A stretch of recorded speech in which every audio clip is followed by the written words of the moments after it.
Hey everybody, I am Big Will. That is Southern Comic Geek, and that is Discovery Bay Comics. How How you you guys doing, doing? everybody?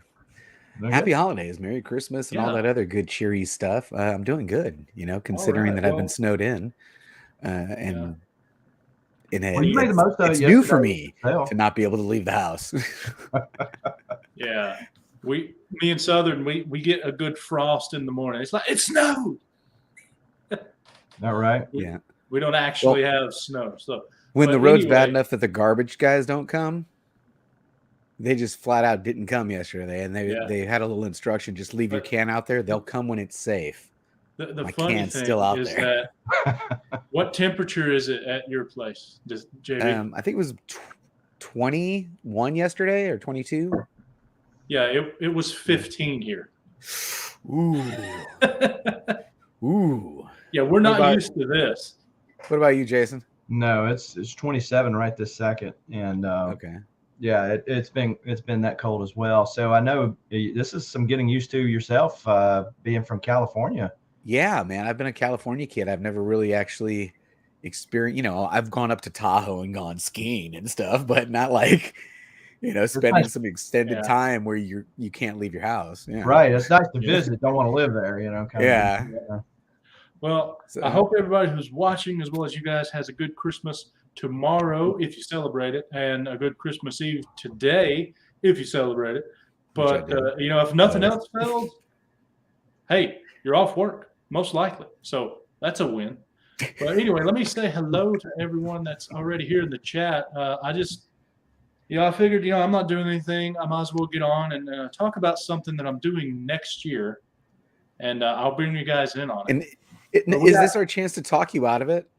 Is If this I what need it, is yeah, the yeah. show If I need designed it, for us to bring talk him you down to from the cliff. sanity, to Like, tell you that hey, this is not a good bring it down idea, a notch, if you if will. if, and if then I go need it, back and that's review why and you're say, here. ah, But anyway, we got Captain Comics Ahoy, matey. We got Hialeah. What's going on? We got Incredible Podcast, the Simply Incredible Podcast. What's going nice. on, D? And 50 here in Hialeah. Oh, Florida, I would imagine. God, 50 would be like balmy. I mean, I'd wear shorts in 50 right now. Yeah, same here.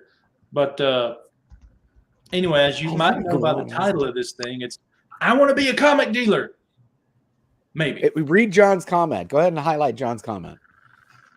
Don't do it.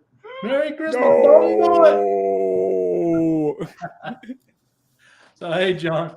But anyway, so my plan, you guys know, I've been buying and selling for forever on here. I've been on the Yeah, auctions. I've done some myself. I've helped JB before. I've been on with Southern, absolutely. and it's cool. And I sort of did something this year, which I proved the concept of, can I do this good enough to actually make a decent profit? And I think I have proven the concept. Now, I also All had a right. surgery this year and some other stuff, so it kind of went to pot. But 2023, I Projecting. think we're good to go. I've got it to Going. where now I can separate the home, and then this would be a business.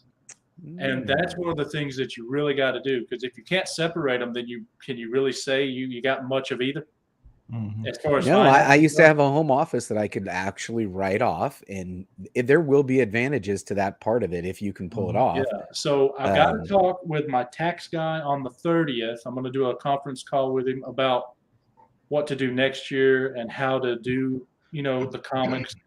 You can do it as like a business, like you're a shop, or I wouldn't be a Mhm. shop, I'd be like a vendor, or you can do it with capital gains as investments. But I would have to do like 1,000 or 2,000 books in the year, and it would be buying them for like 100 and selling them for like 300 or something like that. You can't do that and call it an investment, really. An investment is you buy a book for 1,000 or more, and then you sell it for like 2,500 or more. you So the can't buy a goal is to collection get for there. 1,000 and then have it turn into 2,500 during the course of a year and have that be called an investment. Yeah, that's on the low end where you want to get If you to. keep your books, I Yeah. mean, I'm sure. Well, I write everything down, but anyway, that's the goal to get to eventually. But the here and now is do it like a business where I have my cost, I have my sales, and then whatever is left over after you subtract those two things is called profit. And anyway, I was wondering, what do you guys think about that? Because I am confident in my abilities. I think I can do it, but I have to, be Johnny on the spot. And Question number one: what's Yes. your access to inventory? access to inventory. Access Well, to potential inventory. Where right now, are you like Biggie, where he is 10 minutes from 3 different comic shops? Because I see potential in your scenario if you could take advantage of the trend, because the comic shop's probably some old geezer who's not repricing his shit, who doesn't really care. And when goofy shit like this happens, and you can go buy a bunch of these for $2 and put Yeah. them up for 100, well, no, that's opportunity. my local shop is a guy that I've known for almost 20 years. And, he helps me out with deals and stuff. But for the most part, it's trying to find and buy collections. And I'm also, since I'm starting out and I don't have a huge inventory to pull from, I am having to pay more than I would like to. Mhm. And that cuts into the profits a little bit, but there's really no other way to start. I can't start with nothing and be able to buy a huge $10,000 collection and make, Yeah. pay like 30 cents per book. I can get there. I've never had the opportunity to buy a $10,000 collection. Most of the stuff that I've come across has been I've had couple hundred multiple bucks. opportunities. I just haven't had the cash to do that, So I do have to pay a little more now, but I know that, and I also know that I probably won't technically be profitable the first year overall because I've got to start, but I know I can get there. Were you profitable last year or this year? Well, no, this year was just, trying to prove that I could do it. I wasn't really trying to make it as a business. On the proving of it, I'm assuming you proved that you were profitable. Overall, I was profitable with what I had that I started with, yes. All right. Jason, what's your opinion on this? Well, a couple of things. One, I do my taxes, and I do my Mhm. comics in and out of my taxes. Okay, so Yep. I'm well aware of the pain of all this stuff. But and of course, you can lose money in a business for Sure. 3 years, 3 years ish. Yeah. and it still be okay. Outside of that, it's just that a hobby. The IRS classifies it as. But I mean, if you're not trying to get, I mean, what's your profit margin that you're shooting for? I know that you don't have to have as high of one because you're not got a brick and mortar store, but I mean, there's a hassle factor, right? And in my mind, if you're not making 20 to 40% average across the board, I know sometimes I was there's going to say, to answer your question, my goal and what I try to do is after all costs and expenses are accounted for, Mhm. my goal every time is to make a minimum Mhm. of 25%. All right. But I'm shooting for a more than that. If I can do 100%, awesome. But you can't always hit that home run. But I have before. Now, I in can- your scenario, you got to understand that when you buy inventory, you don't sell your inventory through 100%. So at the No, you end, you're don't. going to end up with this inventory. Like if I spun the camera around, you'd be like, "What the hell have you done?" Oh, That's dude, what my I've wife got says. at least. So 1.5 what boxes level of in. inventory are you prepared to carry?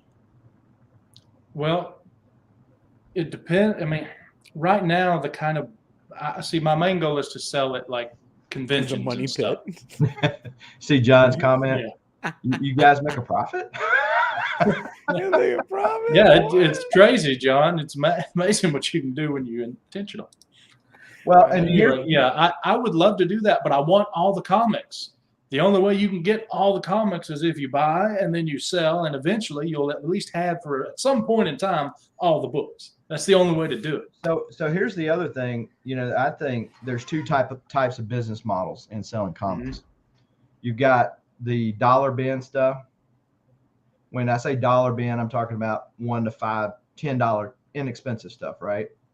And so you can do the Walmart method of making a little but sell a bunch of it, or you got the bigger books where the margin can be there, but you might have to sit on them a while, and there's a cost to that. There's a cost associated, opportunity cost. So, which one you want to do.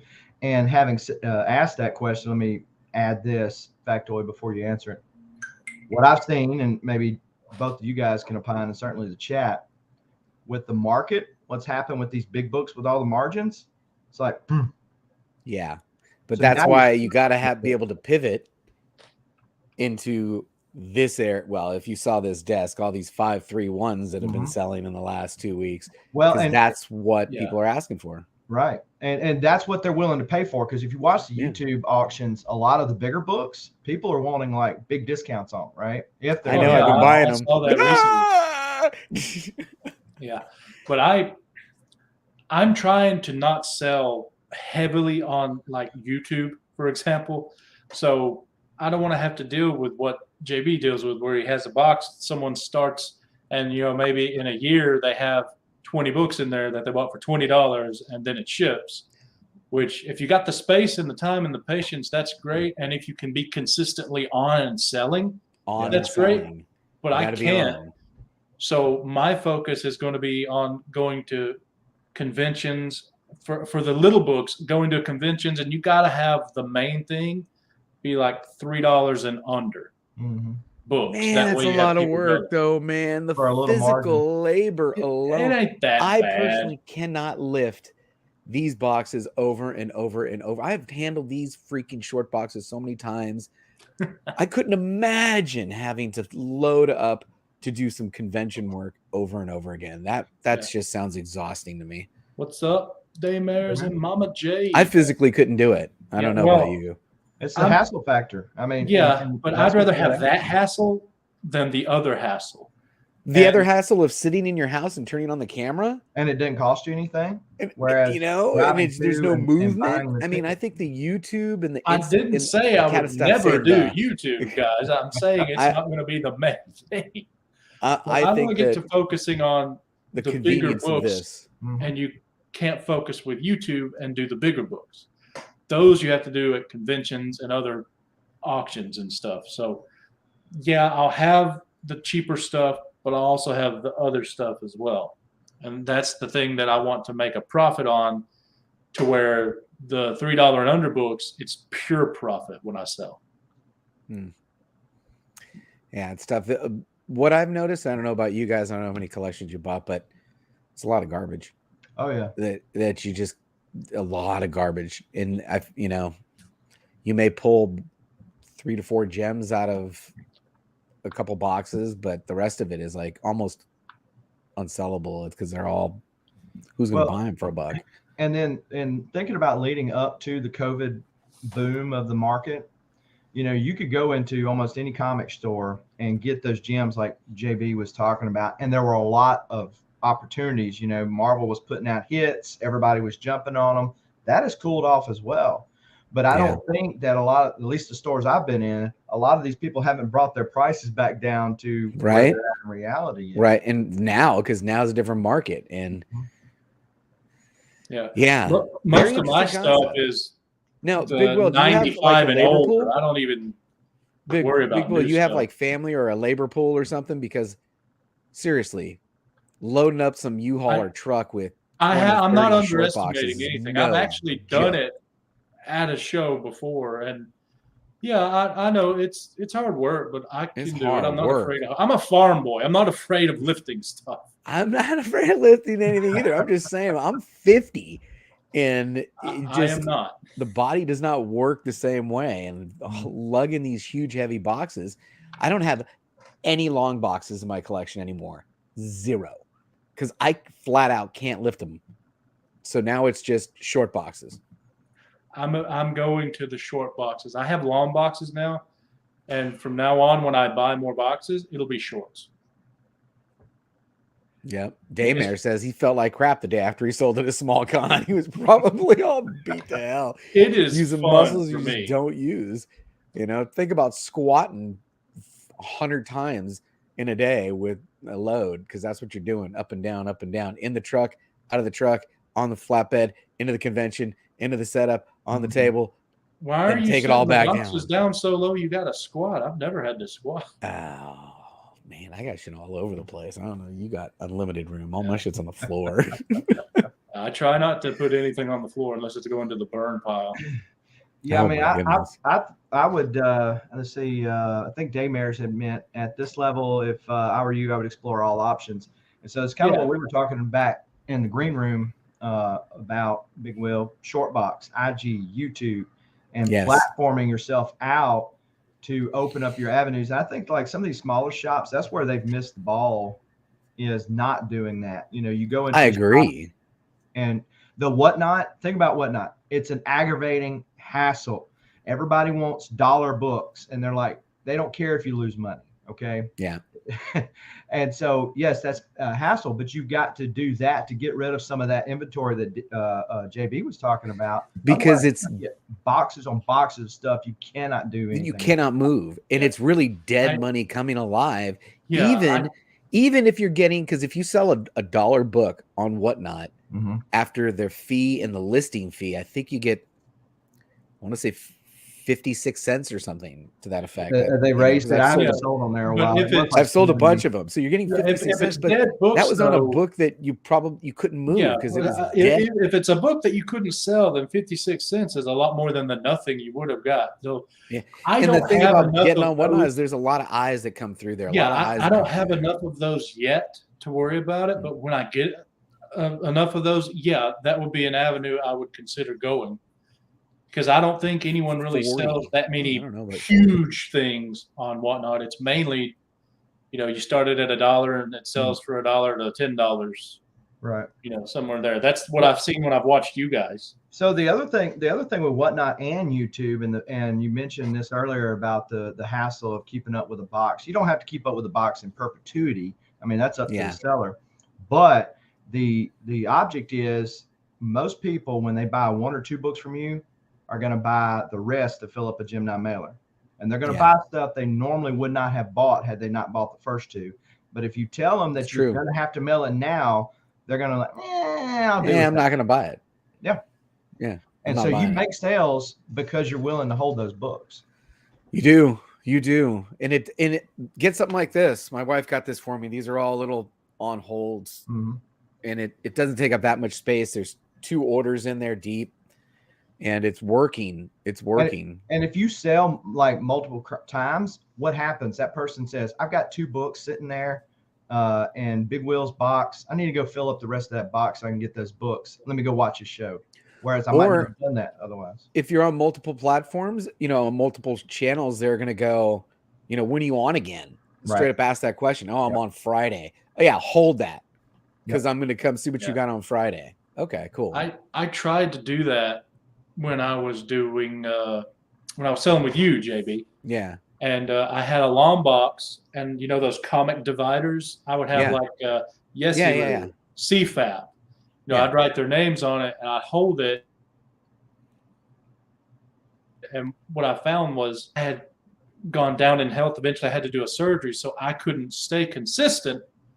And because of that, a lot of people's stuff just sat there, and some people wound up never actually paying for anything. Yeah. So I just put those back. I had to do the same thing. As a matter of fact, last night I did that. I went back to the old school claim sale, watched the video, and I had the overlay, and it looked all cool and shit. And Rob Boswell comes in and he goes, I want to buy the next round. And I said, no.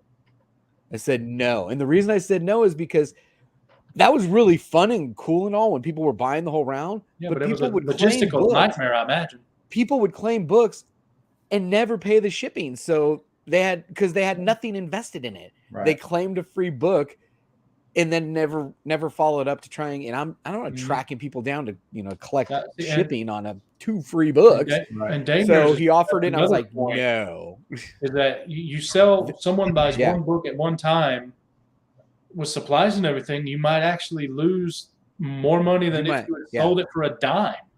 Yeah, you may. So that's another reason I've got to wait. When you're selling books for $1 and someone buys one, they're not buying one. They're going to buy a couple. That's right. If they're in there buying books for $1, they're going to buy a couple of books.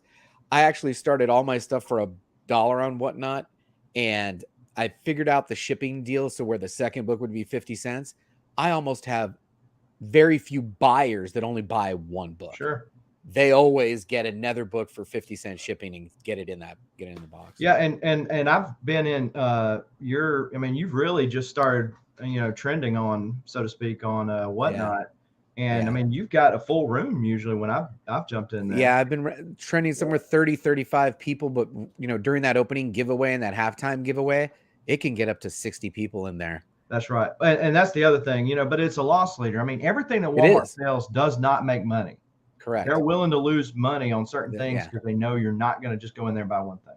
Correct. But it has grown, a nice little audience. I figured out what I'm not selling on that platform anymore. Sure. I used to do 4 theme shows. Now there's only 2. I do Marvel Monday, Webhead Wednesday. That's it, because that sells. Yeah.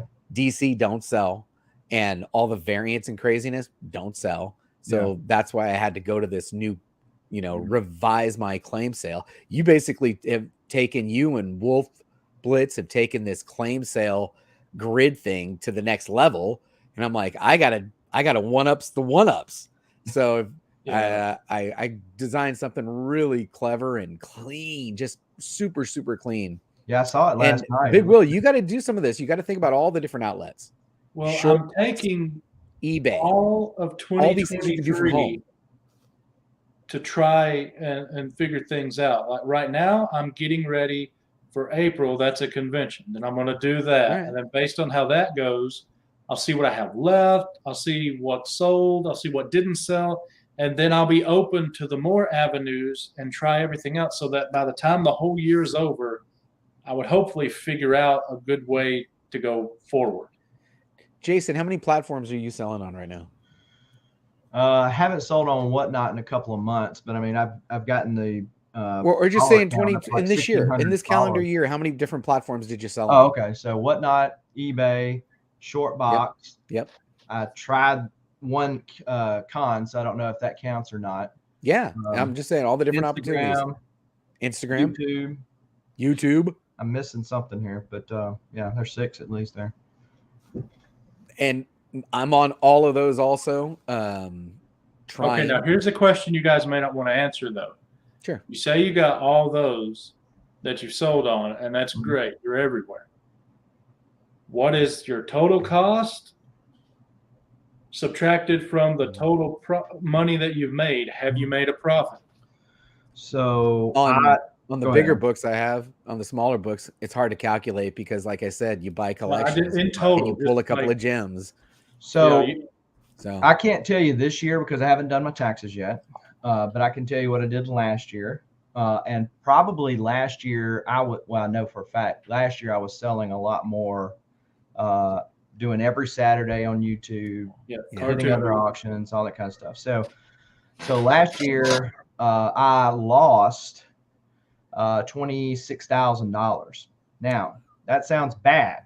That's IRS, and IRS. I lost that money. Don't let anybody tell you anything. Yeah. But what did your inventory position do from the beginning of the year to the end of the year? Because I also do my taxes. It went crazy. Yeah. Well, and the other thing is that's my personal collection too. Yeah. So mine too. Yeah. It's all in so it's $26,000 loss. That sounds bad, but no, that's really good because then I didn't have to pay taxes on that. Yeah. And a lot of that's my personal inventory.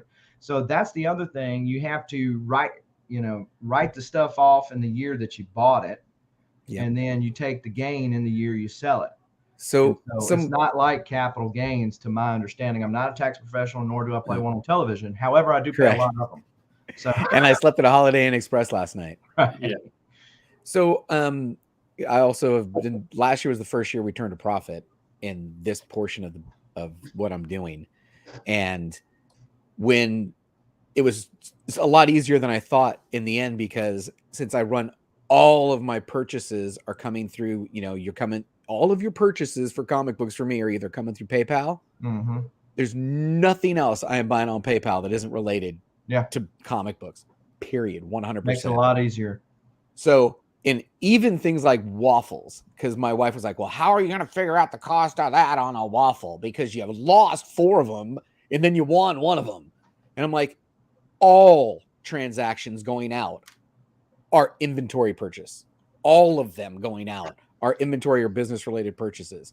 And then your coming ins are also PayPal or Cash App or whatever. And they give you year end summaries. And all coming in, I ain't selling anything else. It's not like I'm, everything that comes in is related to comic books. So you got your out and your in, and you go boom, and then you add up all your other little expenses. And remember, I'm buying my Gemini mailers through PayPal. Yep. I buy my, my bags and boards through PayPal. So every purchase through PayPal is business cost. Okay. I can do it one of two different ways. I got to talk with my tax guy about which one. But what I do is when I buy anything for comics, I write it down. Now, if I'm buying, like, say, 500 books or more for, say, $250, then I'll just put lotto books, a lot of books, books, and how much it costs. But if I'm slabbing anything, I write out how much the book cost. I've got pressing fees. I've got the slab cost, all that in a total. And then if I sell it, I subtract that from the sell it, and I can go ahead. Let you buy a box of book, or you spend a bunch of money and the guy gives you a big discount. Sometimes things are free and whatever. And one of those books you decide you're going to slab. How do you know how much that book costs? Well, what I normally do is if I take a book out of a bulk buy, is I just say, okay, one long box, these are all bagged and boarded, it contains this many books, and then I just divide it out and say, oh, I paid 58 cents for this. But now here's the creative accounting part of it. You could say that cost is the whole cost of the purchase because the rest of the shit is garbage, and put them all at zero. I would be willing to do that if said book, after grading fees and everything, brought me enough to take care of that. Why? You don't have to. That's the whole point. You can lose money for the first 3 years. So it doesn't matter. It doesn't have to take the loss now. Take the loss in the first 3 years. So you buy a collection, you pull the one book you're going to slab, you put all the cost into him. Even if you lose and you're down $150 on that, great. All the rest of those are at zero. And now we can still need to talk with my tax guy to make sure for Alabama, make sure everything's good, because you guys can talk federal to me, but each of you live in a different state. True. No, but I see what you're saying. Yeah, okay. Because the inventory is, even if I was an amazing seller, if I got like 1,000 books or more, that inventory is going to carry over into more than 1 year. Yeah. And if that's get it down to cost zero in the next year. Everything that's sitting over here is sitting at zero because you put all the cost over here that you sold. At the end of the year, what's your inventory position? Well, these were at zero. Yeah, so it's just a matter of, maybe a bag and board, and then whatever the profit is after you sell it. So talking about bagging and boarding, I happened to be in Discovery Bay's Whatnot auction the other day, and he was downing us folks that don't what boards and bags out. He left on that one. No, let me show you. He's going to show you something. Oh, okay. Yeah. Now this is and I bought a Secret Wars 1 through 12, and this is what they came in. I couldn't even get the tape off of them. They disintegrated the bags. So me personally, it's nasty, but hey, I'm usually selling my books $3, $4, $5, right? Mm-hmm. And that's an extra thing that's going to cost money if I reboard and bag them. That's just me, though. Yeah. There is a thing once you get up to but remember, in my Whatnot thing, I'm only selling 42 books. My Whatnot thing is only 42 books per show. Yeah. So I can afford to rebag and board 42 books. Here's my thing is that this I got from my LCS, right? Yeah. Okay.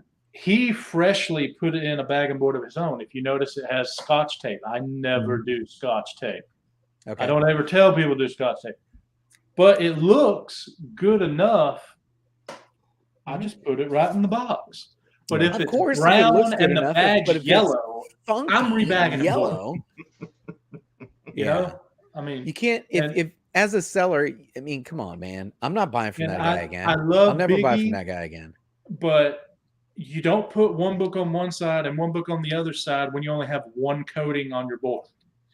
Yeah. You're going to come up with an aesthetic imprint of a book. No. So when they need rebagging and boarding, and most do, especially if you're buying in bulk like that, then okay. But if they look relatively nice or okay, I just leave them. Yeah. It's a per book thing, whether I read back and forth. Well, and so I guess the bigger point being, okay, that's that, and I know Big Will that you keep up with this stuff on your notepad and everything, but for you to be able to go to the level that I'm understanding that you're kind of wanting to go to this next year, it's going to be extremely difficult for you to continue to do it that way.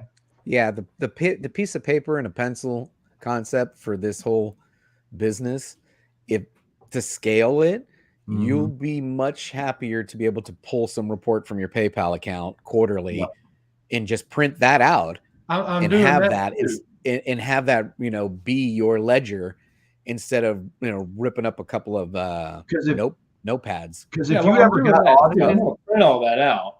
Yeah. If you ever got audited, that notebook's not going to stand up. I mean, odds are, do you get audited, right? But I get it. But you're going to have some kind of receipt, and those PayPal things are receipts. So yes, and they're archived for years.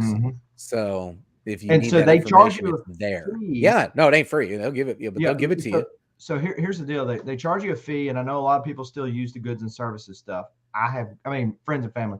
I've gotten away from that. I only use goods and services now. However, you get to write off the expense of whatever it is, and they give you a discount on shipping. So if you use their ShipStation platform, they do give you a discount on your shipping. So it can almost wash out, and you still got the benefit of being able to run a couple of reports and be done with it. I'm thinking about looking into, maybe you guys can tell me, if you make it your PayPal, I pretty much just use it for comics. So if I were to make that a business, would anybody even be able to do friends and family, or would it only be? No, if you turn it into a true business, when friends and family option goes away, they can't even use it. Okay, so that makes it easier for me, not having to worry about, did they do friends and family or goods and services? But does that cost any extra, or just the fee for goods and services? No, just there's a fee in it, and it's 3.5%. Yeah, so bigger book. That's the goods and services it adds up. fee, though. I'm asking. You know what I like to say is I tell people, does that have I don't care. I leave it up to you. If you feel comfortable, if you know me and you're cool, and we got history, send me friends and family. If you don't know me and it's your first purchase and you just bought a $400 slab because you got excited in the auction, send it goods and services. I'm all right with that. Yeah. But what I was asking was, going to a business account, does the business account itself in PayPal cost, or is it just the fee for goods and services? Just the fee. Just the fee. Well, then I might just do that. Just that way I don't have to fool with it.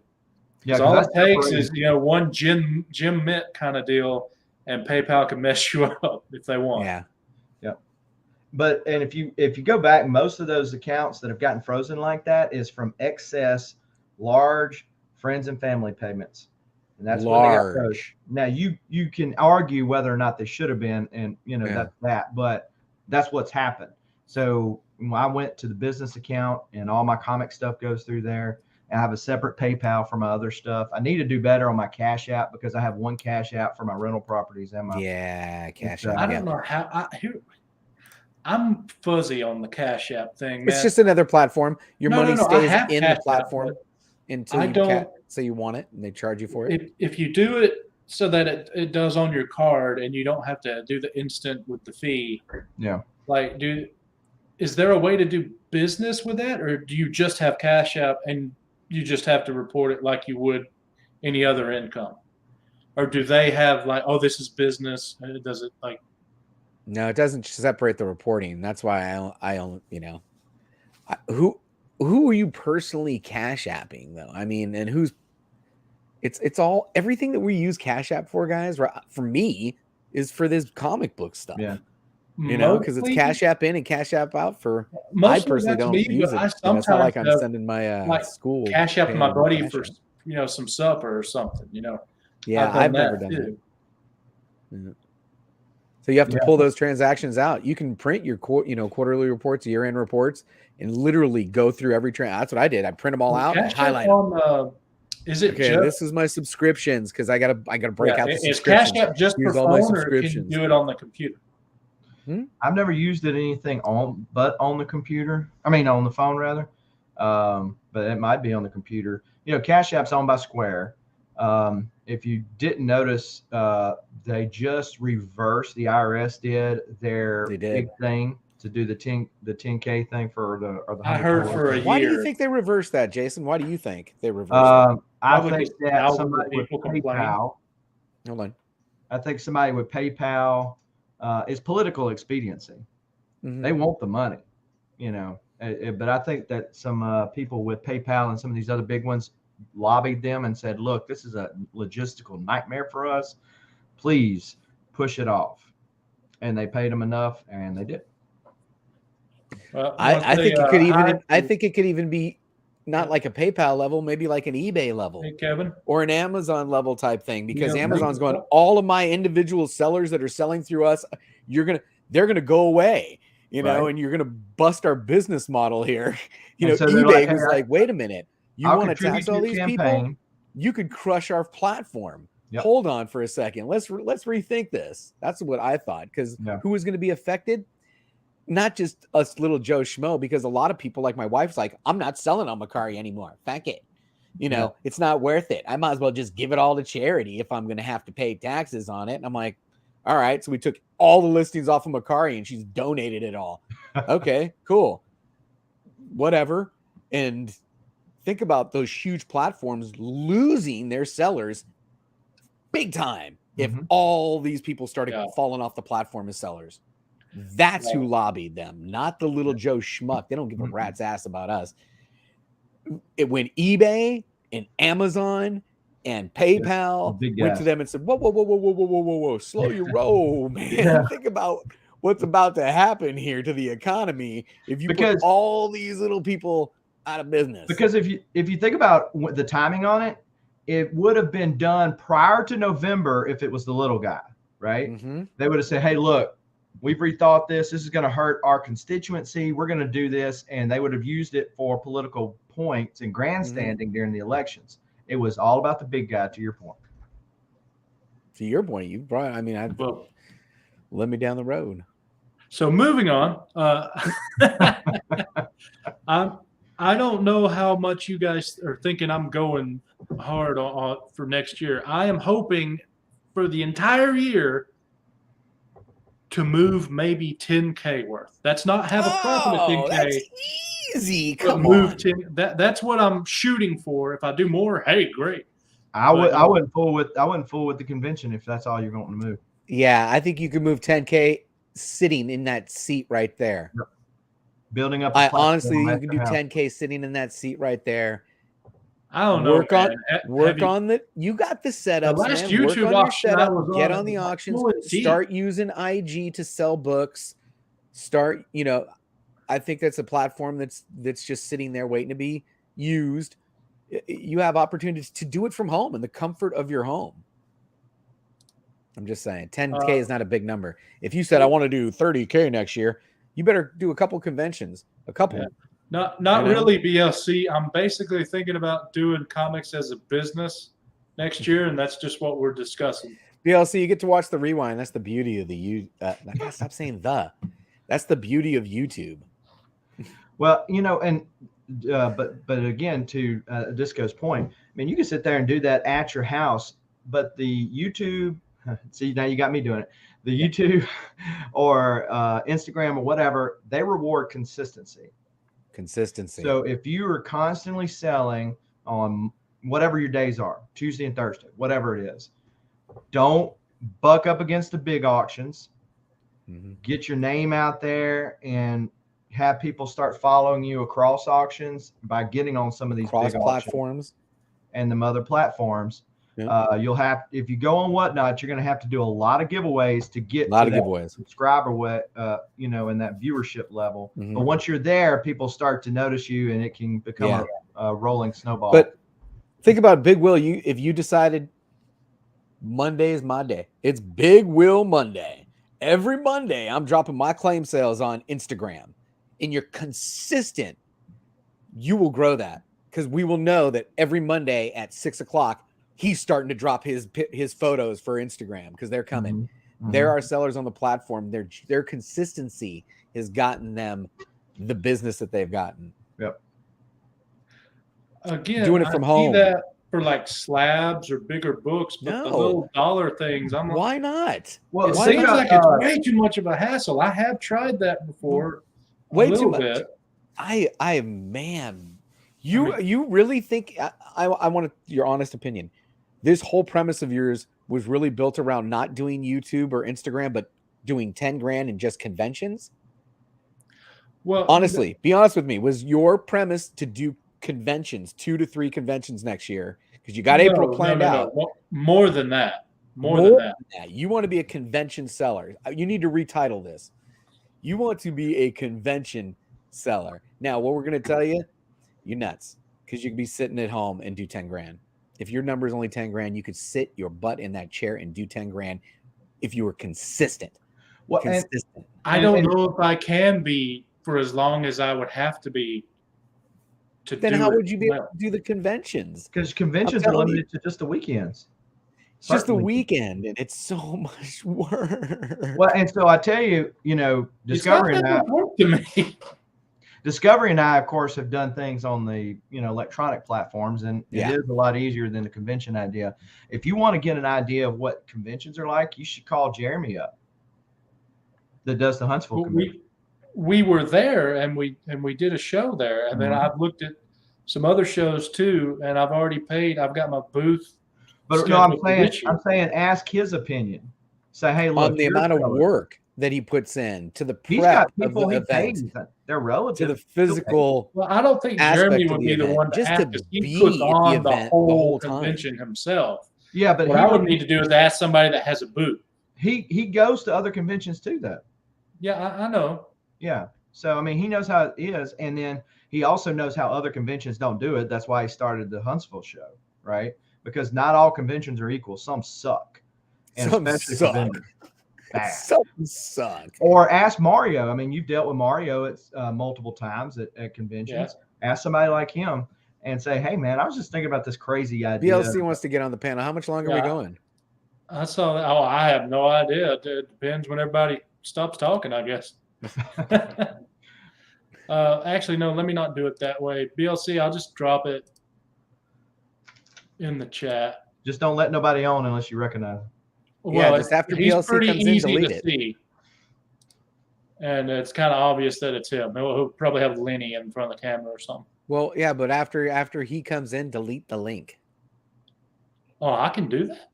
Yeah, you can just go into the YouTube and delete the comment. Rob, hey, Rob, what's going on? Congratulations on hitting 1K followers there, Rob. Actually, it doesn't give me the option to delete it, but I don't care. I know this is BOP. I'm not worried about it. What's going on?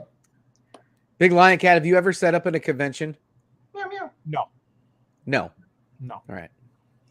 I just feel like it's a ton of work, man. It is a ton of work. It's a ton of, and I just the physical labor, and think about being at your booth for the entire convention. You're gonna go down that alone is exhausting. And you got to know the people at this con. You got to go back there before the con opens. You got to get those exclusives. You got to do a whole bunch of things, to get your ball rolling. And it's going to take time for you to build to get to that point where you're going to be making money, people start to follow you on a regular basis. So if you really want to do this, it's going to take a long time for you to get really involved doing this. So, I mean, it's a lot. You have a truck? Who? You got a big truck, don't you, Big Will? Oh. No, with what I'm doing, I don't need one. But you got a van? How are you going to move all these books? You put the seats down and load them up. I don't have but maybe 8 long boxes in total. Not literally 8 long boxes, but 8 long boxes in total. And then you don't carry the books when you do the setup for like your wall. You carry those in the day, and you just put the wall up, in the morning. Do you have enough wall books? That's one of the things I'm working on. Do you have enough books to fill a wall for a convention space? I will by April. I've got 21 books at CGC now.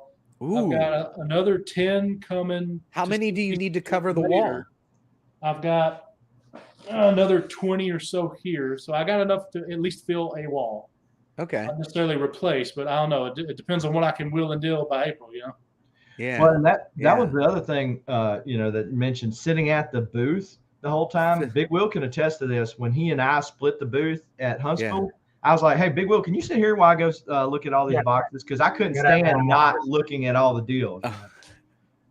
Yeah. You're the convention. I gotta go dig. That way you can go to the bathroom and stuff. Yeah, you need a partner. I got a buddy of mine. You got to get something to eat, go to the bathroom, watch your stuff. More people watching eyes because Right. people trying to, take stuff. You got to pay attention every single second. You can't let your guard down. You need somebody at the booth with. Yeah, Dave. Put Dave Mary. You need somebody at the booth with you, man. Yeah, I've got somebody at the booth with me. Okay. I'm not stupid. I did think of that. One place. Yeah. Yeah, I did think of that. I got that covered. But, nice. Yeah, so I'm thinking mainly like 50 to 65% probably conventions, and then the rest be YouTube, short boxed, maybe a little bit of eBay thrown in. But I really hate the idea of whatnot. I know you guys say it's awesome, but no, I it was awesome. I didn't. It's not awesome for everybody. It's not awesome for everybody. But come on, man. I would. I put on a show. My hour and a half ain't like some of those sellers. They just go for hours with requests. Yeah. And they put up garbage after garbage after garbage, and they don't get don't make any sales. You gotta have some sort of theme. Way overcrowded. It's way overcrowded selling. Yeah. But I built a little niche there, so it can be done, guys. It can be done. I think the preview, which you do, JB, the preview for an auction to me is the best thing because you get people in there that want what you're selling. Like, I'll give you an example. Putting in the work, like right now, you could go to my Monday show and all the items are set up and people are pre-bidding on some of that shit right now. They're pre-bidding on that shit right now. Have you ever had someone pre-bid and win it, but they weren't on the actual show? Yes, I have. The opening pre-bid, as a matter of fact, I think it was Boswell in the first half of a show. He came in, he goes, I got notified I won something. What did I win? He pre-bid $30 on a book and it ended up being the winning bid. But the other way that Disco has started gaining this following there is consistency. Yeah. Consistency. Yeah. They know he's going to have a show. So you got to be strategic with your giveaways, right? Everybody wants giveaways and everybody's doing giveaways. I've done certain things where a giveaway won't become active unless you do something. Yeah. If you do this, I'll activate this giveaway. I'll give you an example. My last show, Webhead Wednesday, I had 2 giveaways tied to cross-platform. 10 new YouTube subscribers will activate this giveaway. I got 20. 10 new IG followers will activate this giveaway. I got 26. And it activated those giveaways. And they were $5 books, $3 books, whatever. And just consistency.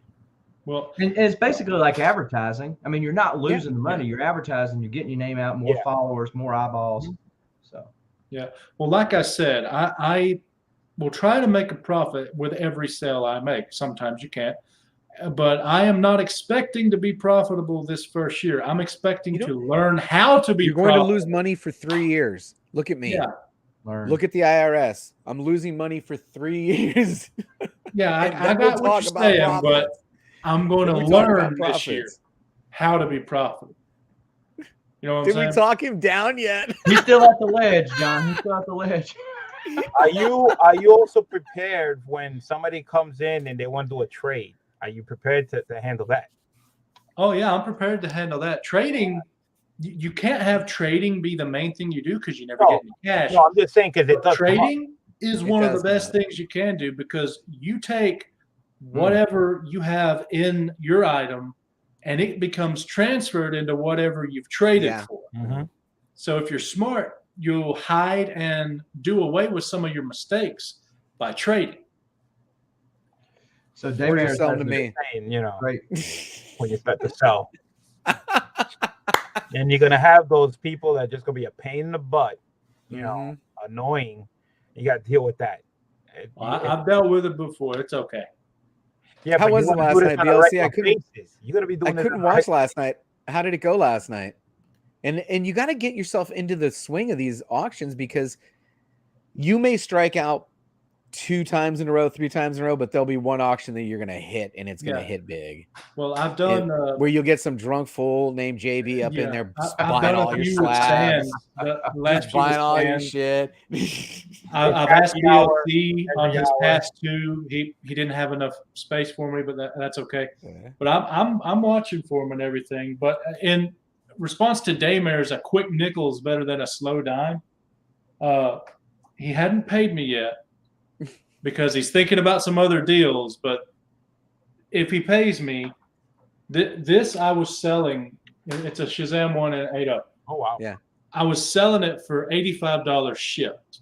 It was bought with something else, so that means it was $70. Nice. You want to know how much I had in it? Sure. 106. Oh, that's okay. Write that I'd down. rather have 70 to do better job with than just keep this. Yeah. Sometimes know, you gotta take the losses, you know. That's what Yeah. I do. I took some big losses, you know, that what I video, the do. 20K investment. I Some of those Right. were Whatever big money I losses. get, That same thing though, Discovery Bay, you bought 3 slabs for $250. The Avengers 186 that you bought, I paid When did I buy grading these? and everything like $60. And then When the did I buy other these? 2 was under 40. So I think the grand total profit was like $70 for that. Sweet. What did I buy? You bought an Avengers 186, an ASM 101 second print, and a Spider-Man 1 Todd McFarlane 9.8. Cool. I wonder how I'm gonna do on those.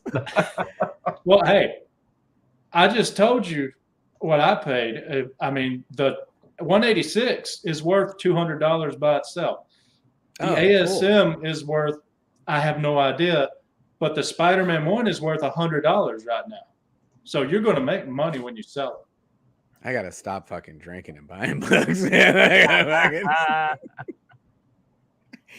Oh my man. god. Woo. Acquire things. Supplies, man. Supply. Profit. You gotta Something. You gotta have the supplies, man. You gotta Profit. constantly get books, whatever. Big Will does not have the same problem that a lot of us have. I can look at BLC's stack on his table and Oh know my that he has God. the same problem I do, which is letting go, right? And you know, a lot of times I'll buy stuff and I'll go, I don't know if I really like this. I think I'll I just really start- like this. I need to hold Hey, it for a little bit longer. Rob, I want to I hold it want longer. all the comics. I love comics so much. I want them all.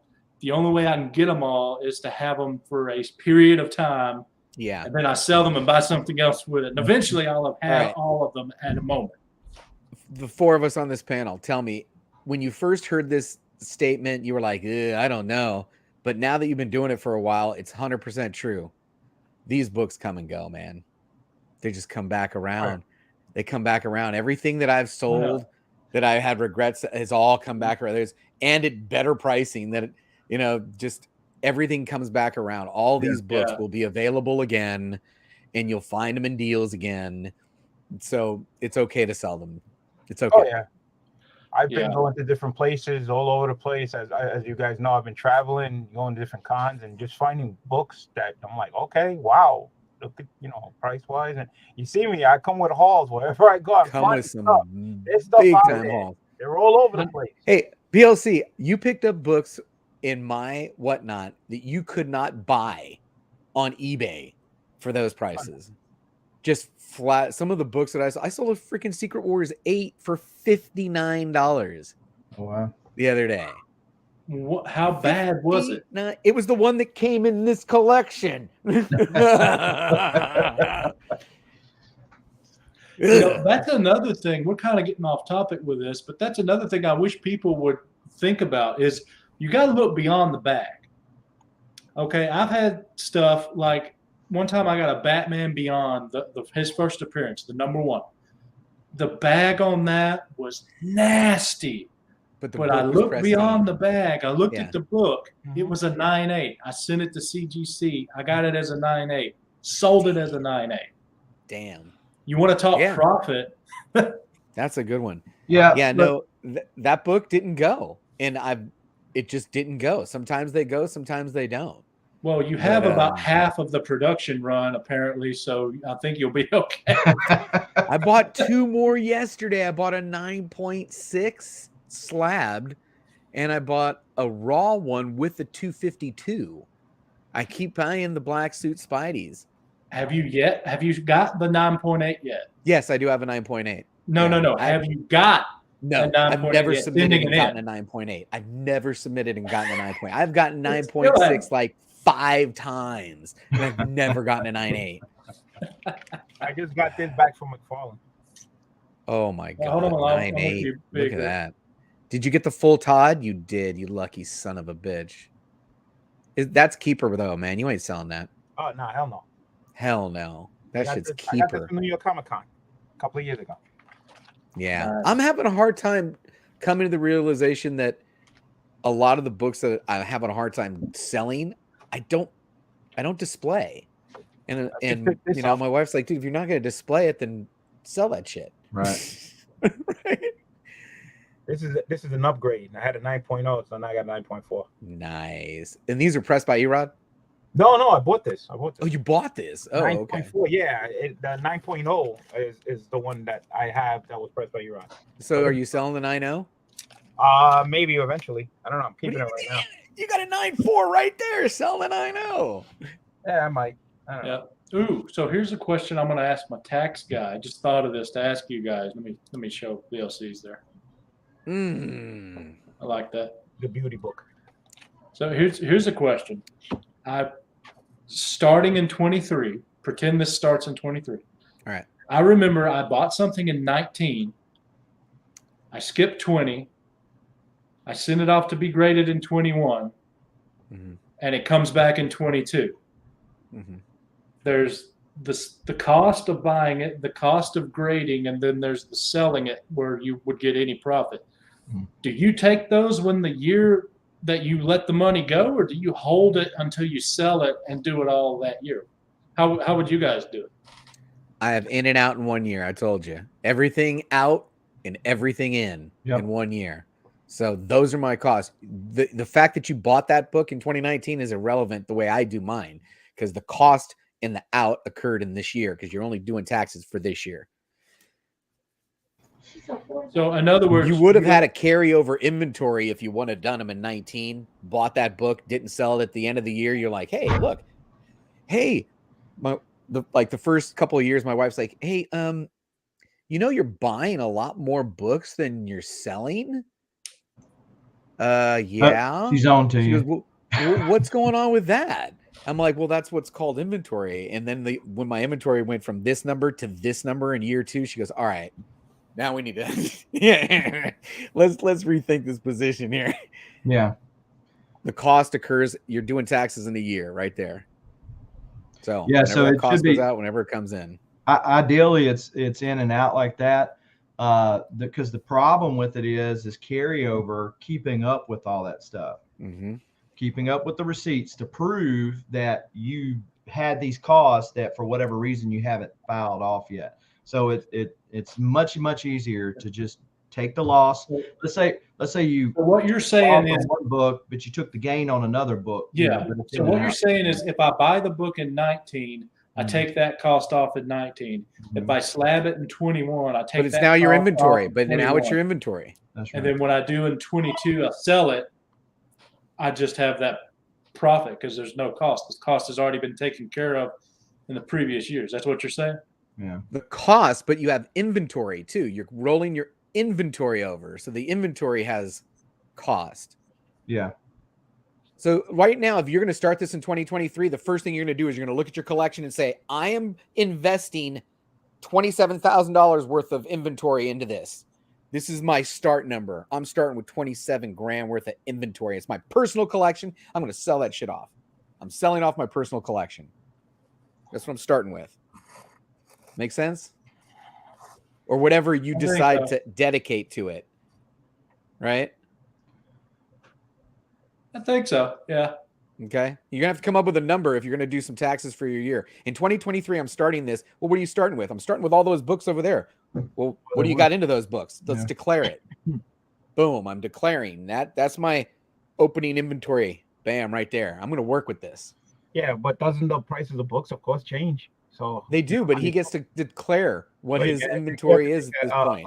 Guess at that You know? point in time, yeah, but it'll eventually change, go up or down. It will go up and down, and he's gonna It's sell a it. roller coaster But ride, he man. he only has to declare at 2 points in time. If He I only buy has a to book for declare a tax dollar, time. I or 1 declare point that in I time. bought the book for $1, and if it's worth $50, I just get $50 later on because I've already declared the cost. Once you right? sell it for $50, because Once the you sell it value for is then $50 what you Yeah.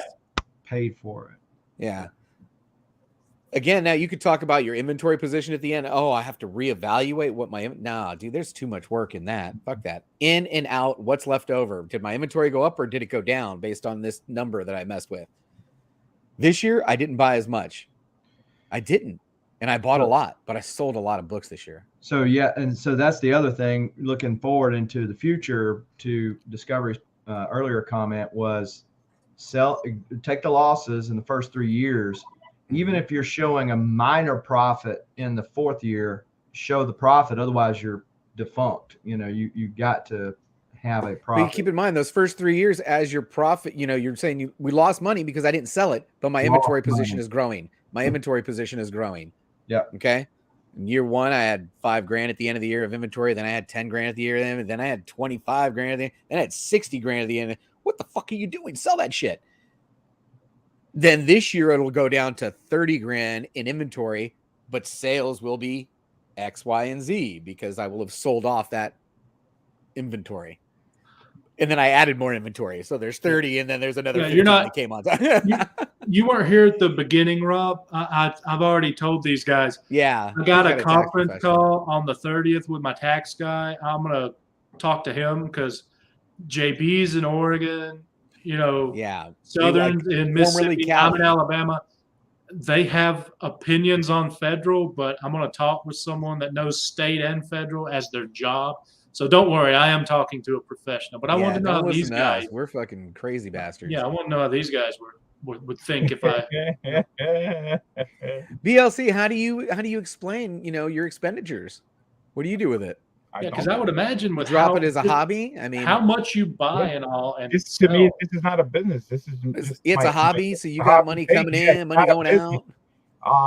More stuff, as you can see, more stuff comes in here. My inventory grows. So see, BLC, the just a little tiny piece. There are some advantages. Really, it's like one. If I sell, something goes out, something comes in to replace it. So the inventory just stays pretty much. It just stays the same It's because just, I'm always buying. I'm always selling. It's about the same.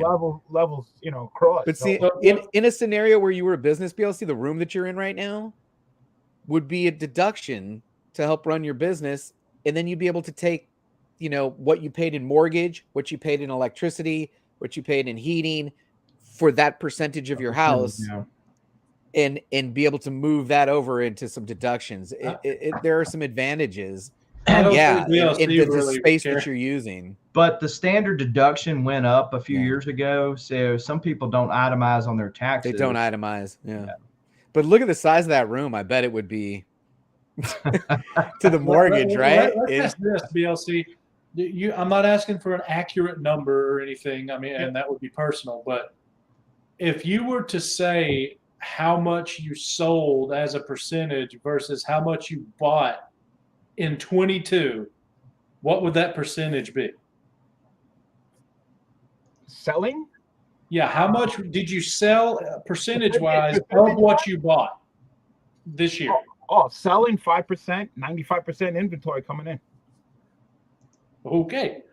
Especially if you count CGC, right? BLC. Now, aren't you going to run out of space at some point? Look at all my videos. Look at all the tons of books. I've been out there shopping like crazy. I know, I've been but buying from. Aren't you going to run out of space at some point? Don't you just flat out run out of space? No. Believe it or not. Where does it go? Do He you have some machine that camera. shrinks everything? I don't know. Did you not see when he turned that camera that one time? Turn your camera again. Look at all the space he has. Oh my God. And those are tables, and there's boxes under the tables. That's why you endless stuff here that I'm always pulling out. These are just tables. There's a table there. There's a table there. Jason, how do you handle the space? So fortunately, I bought a new house a few years ago. So my room is the old living room of the house. And so I've got 11,300 comics in my personal collection. So my daughter's getting married next month, and so I'll have another room. So I'll just He said, I can buy more Already comics. My daughter is moving out. I get to buy more comics. He's got like 11,000 books. I got about only 7 or 8. So You he build went- other you probably buildings have that more require CGC larger than I properties. do. Well, I got more slabs. Nice, your neighbor. And slabs cost more. Or more space wise. Yeah, I'm about I'm getting to like almost 900 slabs. 900 slabs. I'm at 8 something. Whoa. Yeah, I ate Wow. That's just incredible number. And I man. got Falling turbo down, orders. BLC. Where's that 1,000 slab mark? Come on now. Yeah, we need to get to the 1,000 slabs. Oh, Let's it's do it. still coming. Come It'll on, work man. now. Step up your game. I got plenty of orders. Uh-oh, uh-oh. Uh-oh. So there's Whoa. my regular book, right? And Oh, so great that- corner. Look at all the slabs in that Oh, corner. look at that. I Is that changed it out. leaning? Are those boxes leaning or is that They me? are. They are leaning. Are those the old drawer boxes from back in the day? Those are you can buy them from like BCW. I think. Yeah. I think All right. that's So all. are we You all can doing put this? that I guess I FTP. got to do it too. to save yourself 10% on your. All right. So this is the new the new setup. So I actually put this over the window. My wife hates this. And this is where I do my claim sale thing Mhm. on that grid.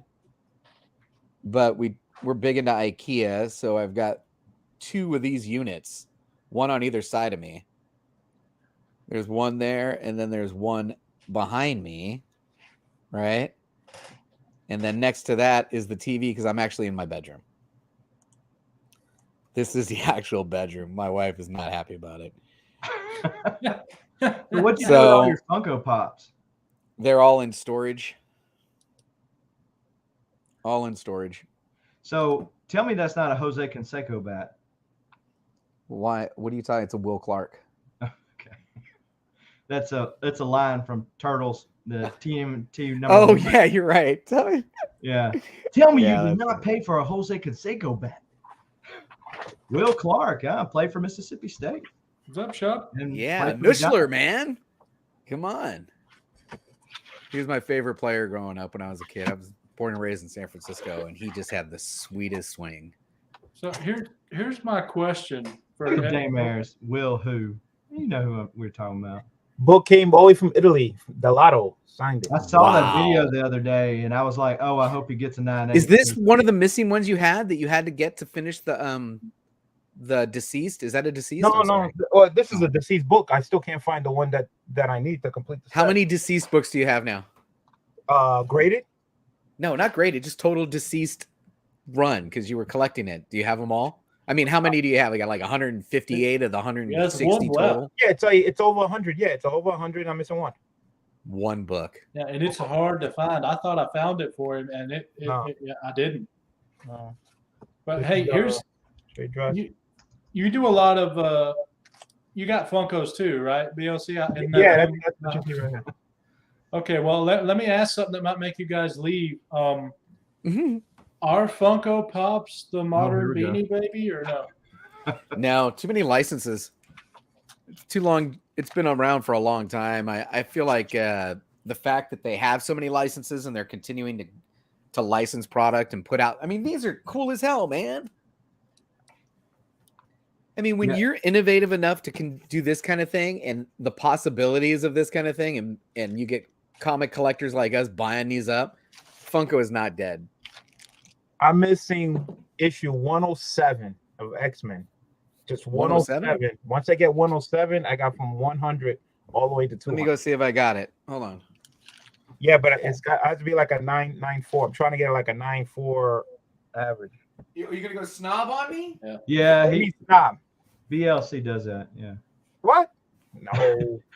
There's no way Right. in hell I have that, He'll that sell, high he'll sell grade. 9.0s, and I'm like, "What are you doing selling the 9.0? You don't keep it." Oh, if I got higher grade, I get rid of it. Yeah.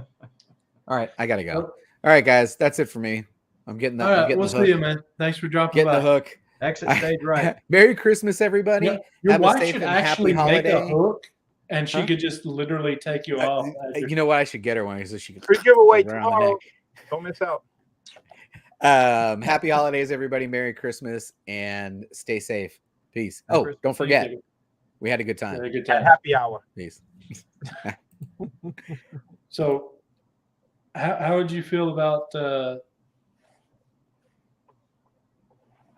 would Funkos be? I think they would be more equivalent to Hot Wheels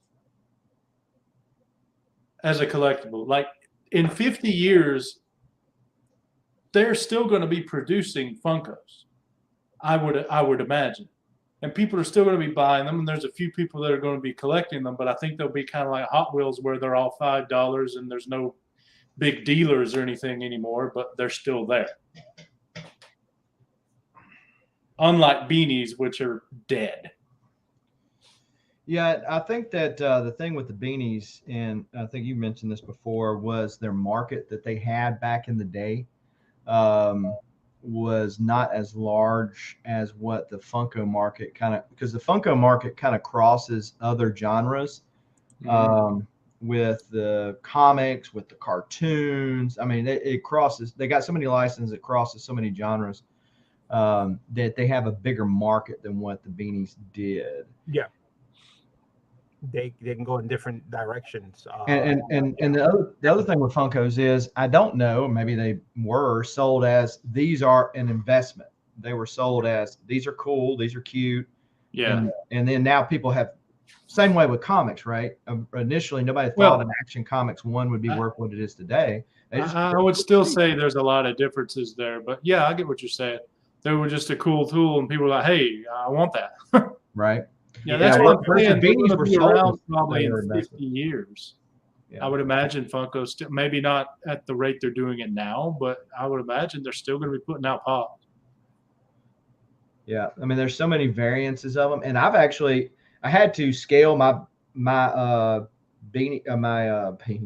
Funkos back because they were getting out of hand because they were multiplying faster than Catholic rabbits.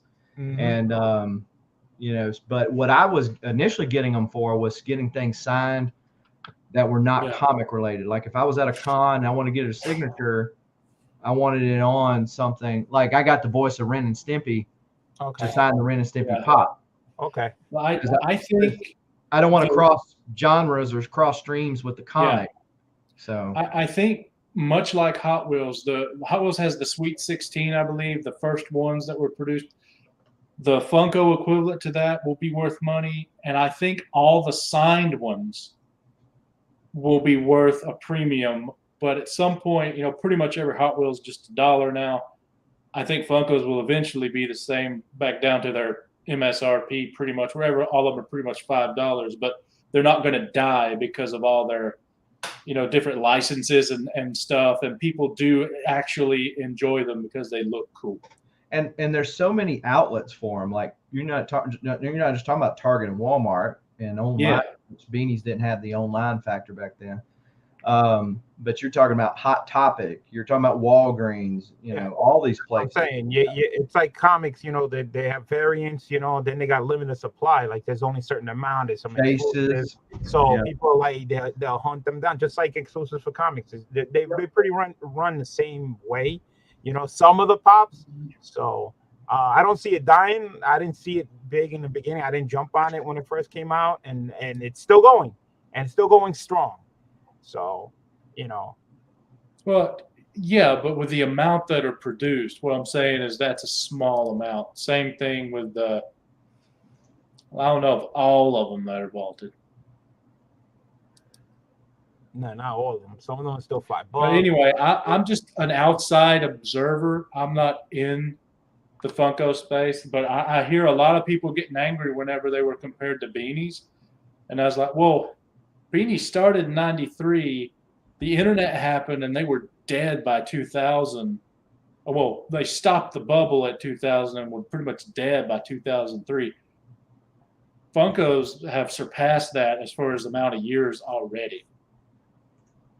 So I know they're not Beanie Babies. But it's Yeah. kind of funny how that makes everyone mad when they compare them to it. That's why I put it on my IG just to see what happened. Well, it's funny how the market reacts though, because if you really just step back and think I know we're comic collectors, and so we think that everything's worth something, right? But if you step back and think about it, how in the world is this piece of paper, especially like books from the 90s where there was just so many of them put out, and by then people were thinking that they were collectibles, how are they even worth any money? But it's the market. I think that's a big difference between things like beanies and Funkos, for example.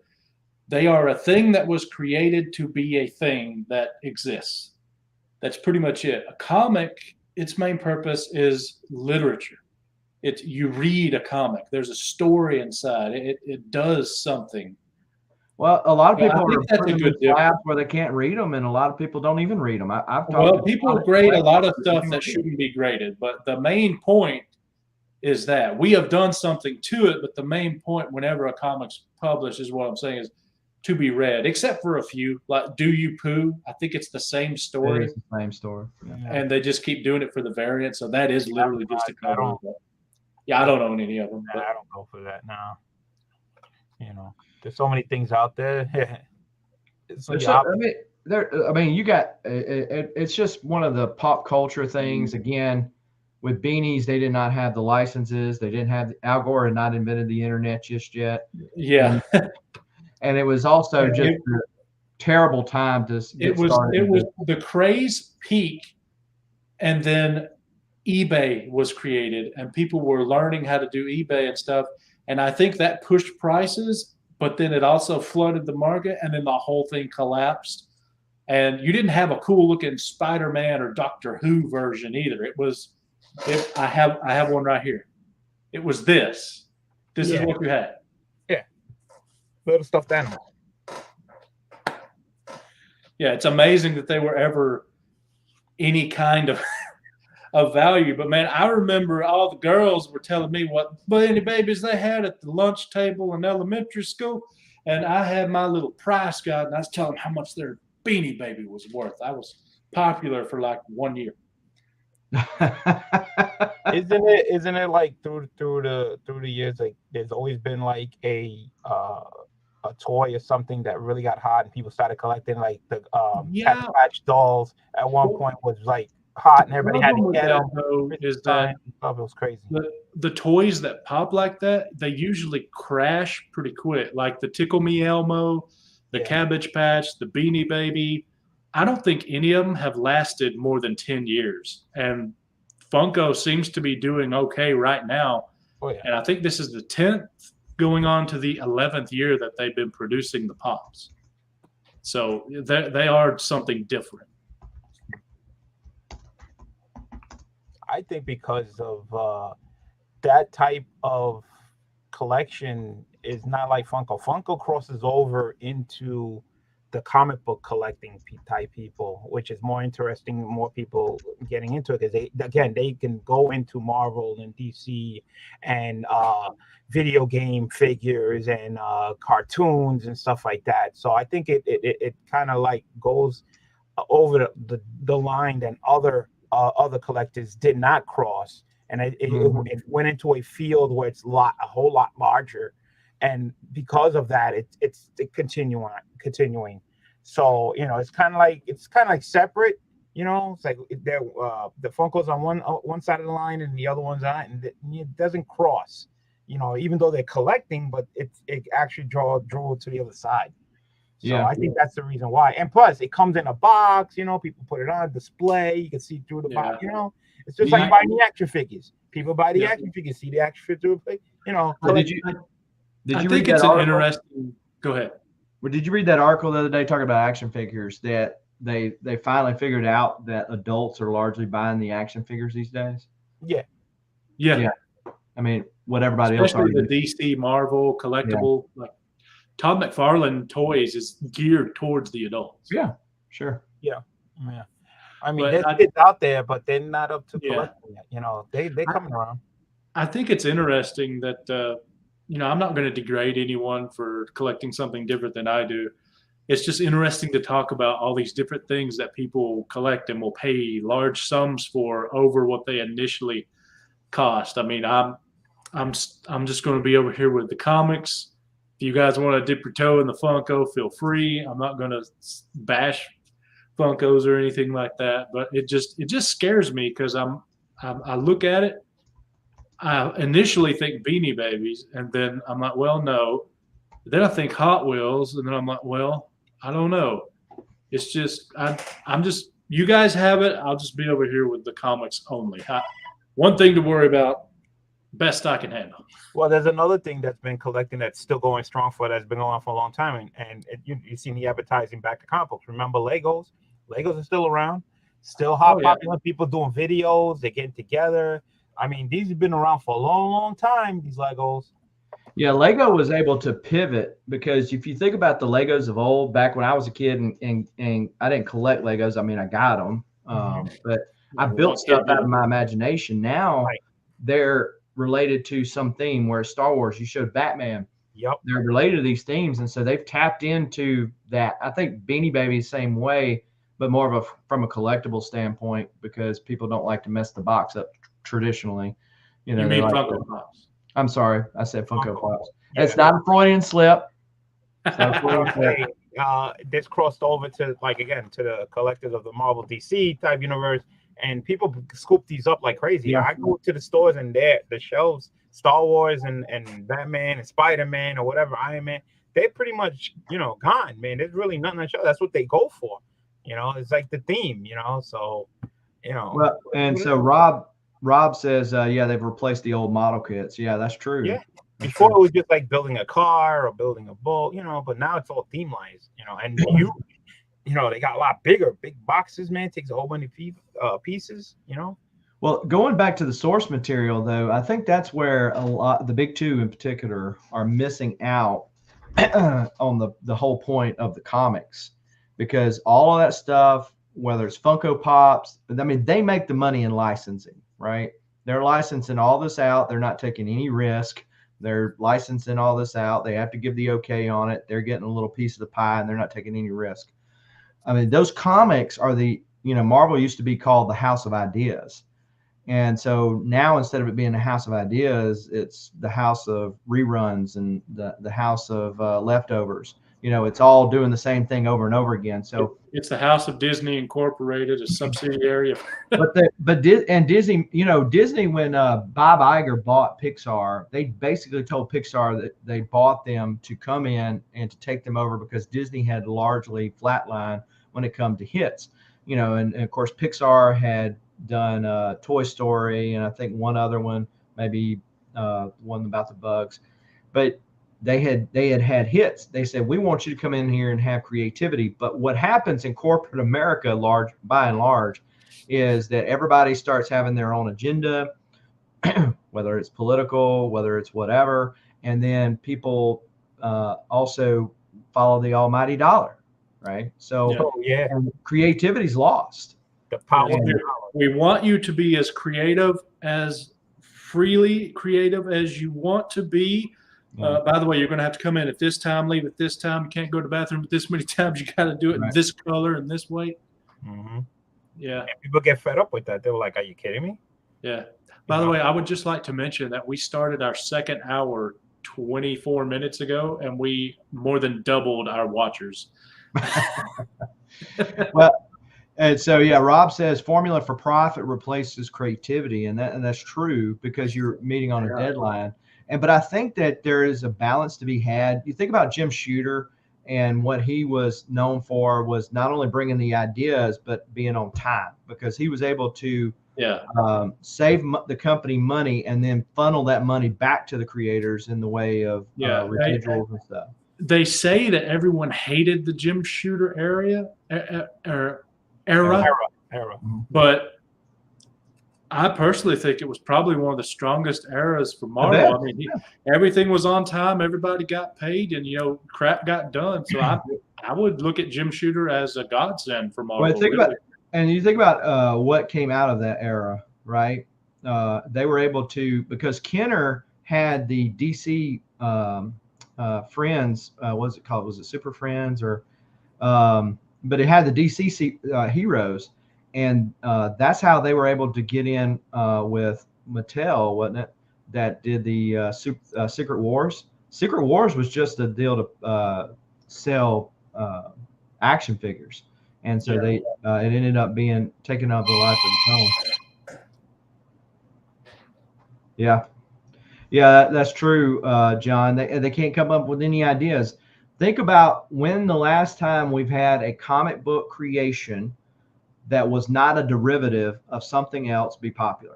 I mean, you got Miles Morales, but that's a derivative of Spider-Man. Batman Who Laughs is a derivative of course, Joker and Batman. Mm-hmm. But back in the day, the people was like just creative juices flowed, and I don't think that's just because of corporate culture. I don't think that's just because of the comic. I think it's everywhere, because you think about how people are raised now. You think, I had to have an imagination to have my entertainment, right? Because I was in the country. We didn't have cable. We didn't have the internet, all this other kind of stuff to tell us how we should think, so to be bored, if we were bored, we just went out and read books or went out, side and played cowboys and Indians and all that kind of stuff. People raised these days don't have that.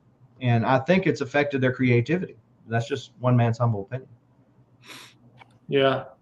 And I think there are people that are still creative. It's just they're an indie, like John was saying, instead of Marvel and DC. Good night. Hello? Where's the stock market? Where's the creativity? Remember when the 80s came out, right? Cartoons came out, Transformers, He-Man, Thundercats, big boom, G.I. Joes. Remember that big boom that just came out, and all of a sudden they all made comic books, everything crazy. That's where like a main part where, they came out with some ideas. This one was great and took off. This one was great. And we remember those. When was the last time since then where something like that happened? It hasn't happened in a long time. Well, and Rob mentioned Saga. Saga does have a faithful following, and they just started back up House of Slaughter. I don't know if they've kind of Something's Killing the Children's kind of tapered off a little bit. I've never heard of Do a Powerbomb, but yeah, there are instances of it. I'm just saying it's less prevalent nowadays because of society as a whole and also corporate culture, But you think about these creators that are out there doing their stuff on Indiegogo and Kickstarter. I mean, they've got to build up a brand, a name for themselves. So those guys. You've probably heard of Eric July that did the ISOM. I mean, $3.7 million. Hello. I think his goal was like 80 something, right? 80 something thousand was like his goal, wasn't it? Yeah. And it just blew past that. And so, and Rob does bring up a good point. They did a lot better job about multi-marketing because Reagan had done away with the FCC at that time. So you could market to the kids. And so the cool thing for me, at least, and G.I. Joe, He-Man, Transformers, all those guys, was the commercials in between where they were playing with the same figures. I seen do the cool stuff on the cartoon. Yeah. And then they did have the cereal, the sugar-based cereal that nobody likes to have now. And they just did a way better job back then about multi-marketing. But here's the thing. We were talking about before about which age group is buying, and it says with the adults. Remember now, we're talking about the 80s. We were the 80s. Mm-hmm. We were the kids back then, and we're the ones still buying it now. So that affected us since the 80s, where see how it was, advertising and everything like that, and it stuck with us until all these years go by, and we're still attached to it. We still love the 80s, remember, and to this, it still brings us back as youth, as kids, but now we're adults, and now we have money. And what do you think what we do? We spend our money. We start buying stuff. Big Will, were you born in the 80s? Yes, I was. Okay, because I knew you were younger. So I'm an 80s baby, but a 90s kid. Okay. There you go. Yeah, that's close enough. Yeah. That qualifies. I remember the time before the personal computer. There you go. I grew up on typewriters, so there you go. Yeah, I have used yeah. a typewriter. I use typewriter. There was a typing class in school, and of course it was for the typewriter, not for computers. And the only reason I signed up for it was because I heard all the chicks were going to be in there. And then when I found out that the chicks went all that hot, I dropped out of that class pretty quickly. No, I had that class. That's the secondary reason I took home ec in junior high. Right? I had that class. I was literally the only guy in the room. You would definitely be the only straight guy there, right? No, I was the only guy, period. The only guy, period. Nah, for us, it was the whole entire class. You had a class, that was our class. We had home ec, we had typing. It was the whole class. Okay. It was not like you picked You your know, week. I think it should be. I think home ec and stuff needs to be mandatory because, I mean, the girls were nice, but there was also a lot of good stuff. You learned the basics on how to cook, Yeah. how to sew, how to balance a freaking checkbook. How many people don't even know how to do that? When It's I was amazing. a kid, they had us. You can apply to actually open up a bank account, and every Friday, you fill out your form, you put the money in the envelope and your bank book, and then you send it in, and then you get your bank book, and then you have your balance. You learn how to save money. They also showed you how to use a telephone. They used to have one in the room and one in the hallway, and we used to like have one person out in the hallway and make a phone call to learn how to make a phone call. All these great things that used to teach you back then, they don't teach you now. Right. You know, all basic stuff that didn't take much. It didn't take much. And a lot of it is needed. Like personal finance in America isn't taught really at any level, except for a few high schools that maybe actually have some common sense. And the stupidity of Americans concerning personal finance is amazing. Well, you think about the classes that they do require you to take, classes you'll never, unless you go into like a math field or a science field, actually even use. But to both of your points, it's something that has taken and given us a boost up in the market because we had those common sense type skills.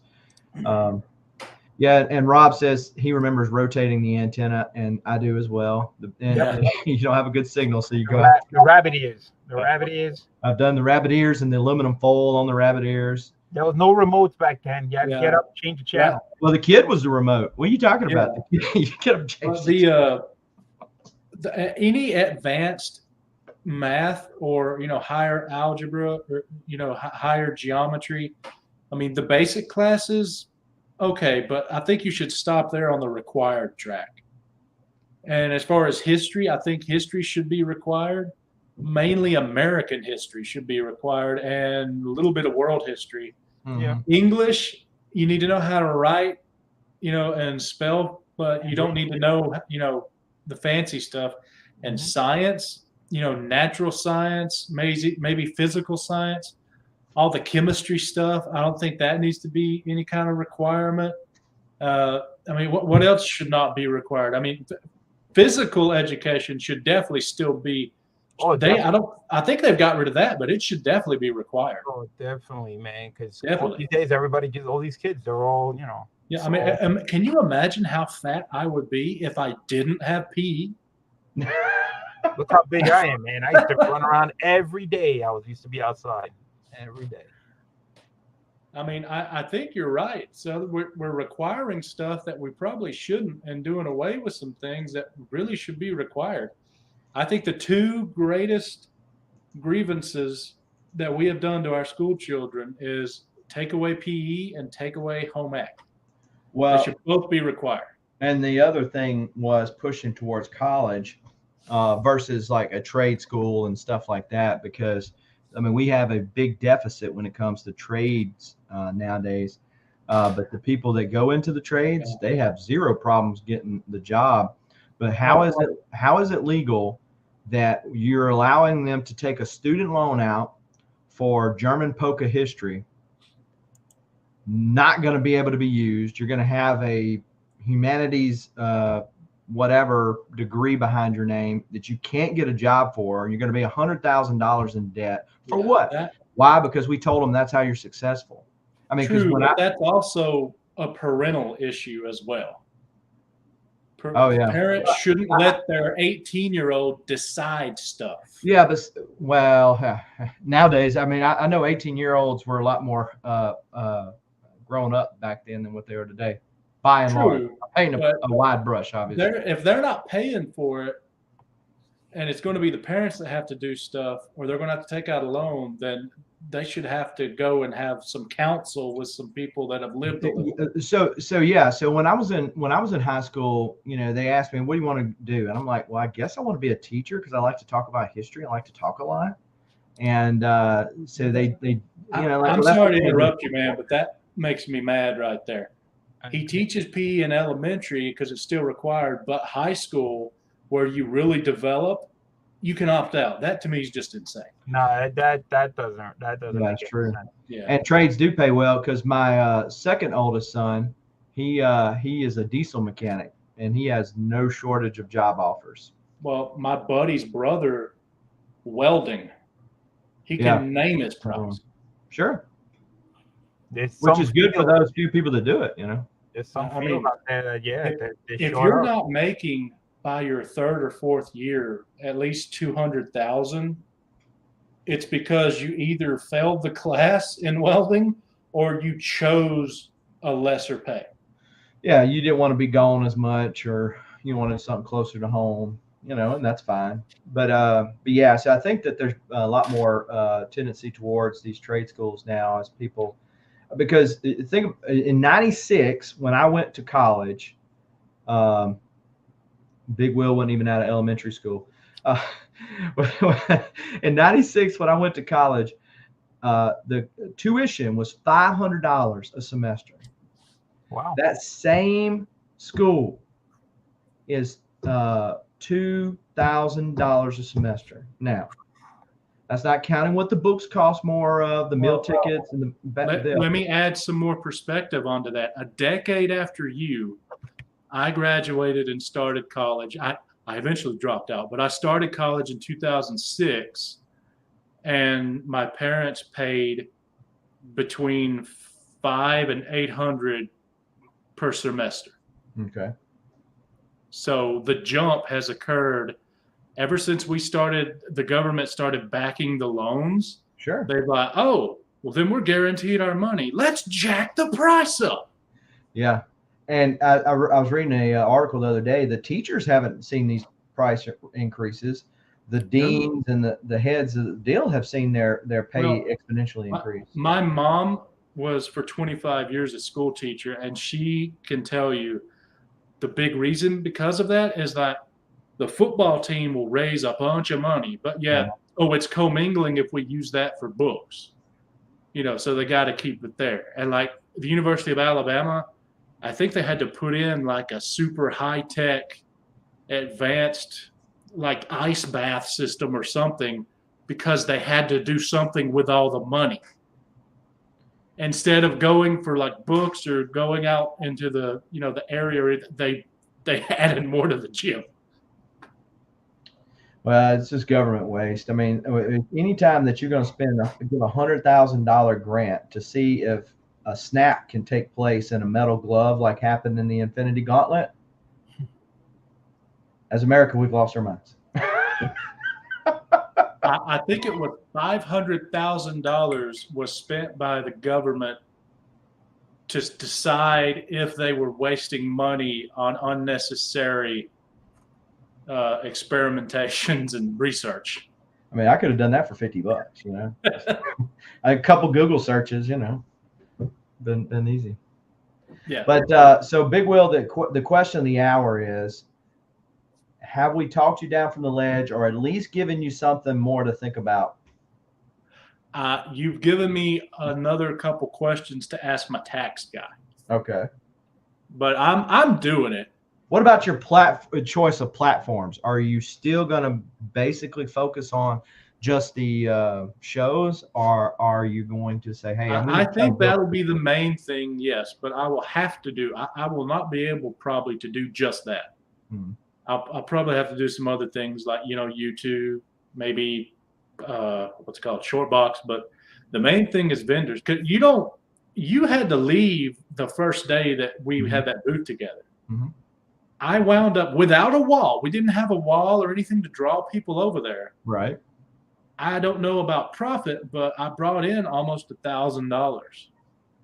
Well, I know I bought a bunch from you first day I was there. Yeah, you maybe 100 of that or 150 of that was you. Yeah, but so talking about that, let me see my camera.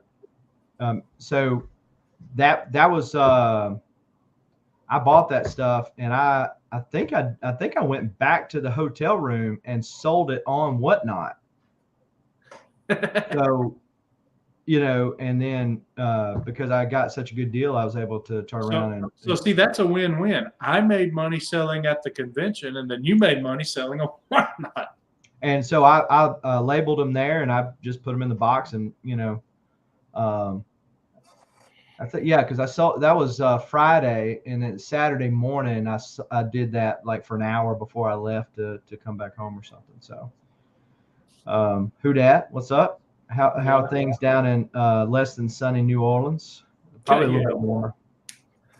Yeah, I'm just gonna keep doing what I'm doing. I'm so used to doing it on YouTube, and I have my eBay page, so sometimes I sell it there, but I still do my YouTube. But for me, it's just finding time to even do selling. BLC, you're not doing it as a business though. You're trying to make money. No, like I was saying, like the first, but yeah, I understand. That's why I said it's gonna take a lot of work, a lot of patience. Yeah. I know it'll take a lot of work. But I still don't think it's going to be as bad as you guys keep saying going and being a vendor. I mean, you're talking about lifting boxes and all that. There are ways around that. It's going to be rough in the beginning, and then it's going to smooth out. Yeah, that's the way I see it. Yeah, and again though, you got to have cash flow to keep those big books because you're going to buy inventory sets to get that inventory, and you're going to have a bunch of stuff left over that's not going to be sellable. So you got to have that cash flow because the last thing you want is to get stuck with a whole bunch of stuff and have to start fire selling everything and then lose all your profit.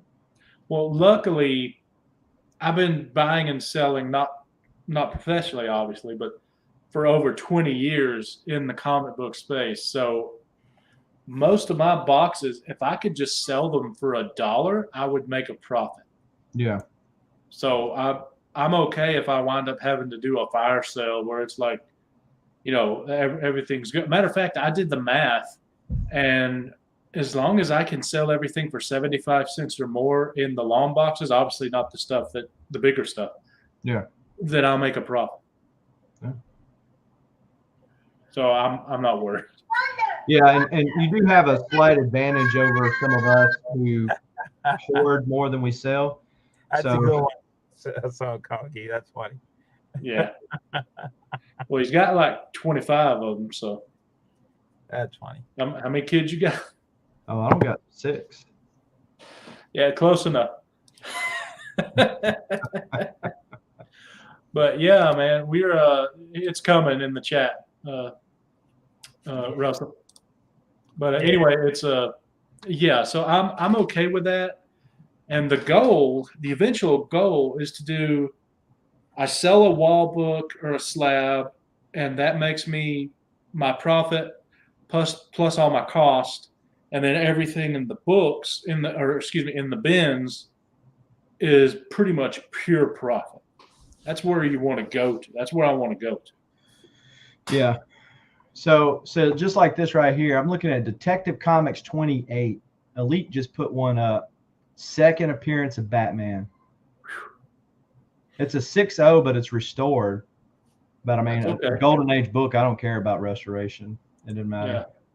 But anyhow, but it's only $15,000. I mean, I know that's a lot of money. I get that, but I'm just saying. Well, that tells me that all in, they probably bought that a few years ago, and probably have a total cost in there of at the most $2,000. Well, yeah, if they've had it for any length of time, Elite is just a consignor essentially. But Hudak can tell you all about that, and that's another thing that I didn't mention. Elite and selling like that with them. And Grail. I've done that before. It gets kind of crowded, honestly. But Well, then go eat, BLC. We started talking about sugary cereals. BLC. Just so everybody knows, BLC put in the private chat, I need to go. Haven't eaten yet. Thanks for having me on. I'm like, well, then go. BLC, man, I need to get my weed. Perfect. You leave. Who that'll come on would be great. Thank you guys, man. Happy holidays to everybody, and thank you for having me on, man. Yeah, no problem. We'll see. Peace out. See ya. I'm starving, Will. Well, then eat. Please let me go, Big Will. Please. Man, if this thing had Batman on the cover, though, it would be a lot more expensive. Yeah, that's probably why it's 15 restored instead of maybe around 30. Right. I mean, because I'm never going to get the first appearance of Batman or even Dude, Batman 1. you want to hear a story that'll make you cry? Uh-oh. I had the opportunity. You know the cover of Tech 31, right? That famous cover. Yeah. Mhm. Neil Adams did a horrible looking, homage to it. Anyway, about the Mad Monk, where he's got that fog and Batman's big looming, and then they're up there's a big mountain with a castle on it. That Right. beautiful cover, Detective Comics 31. I could have got that restored, I think a 2.0 for $8,000. Oh, yeah. But I would have had to have borrowed a couple grand. So I didn't do it. And I regretted it because you want to know what like a 1.0 restored would go for insane. now? Yeah, it's insane. 15, maybe 20. Mm-hmm. So that one.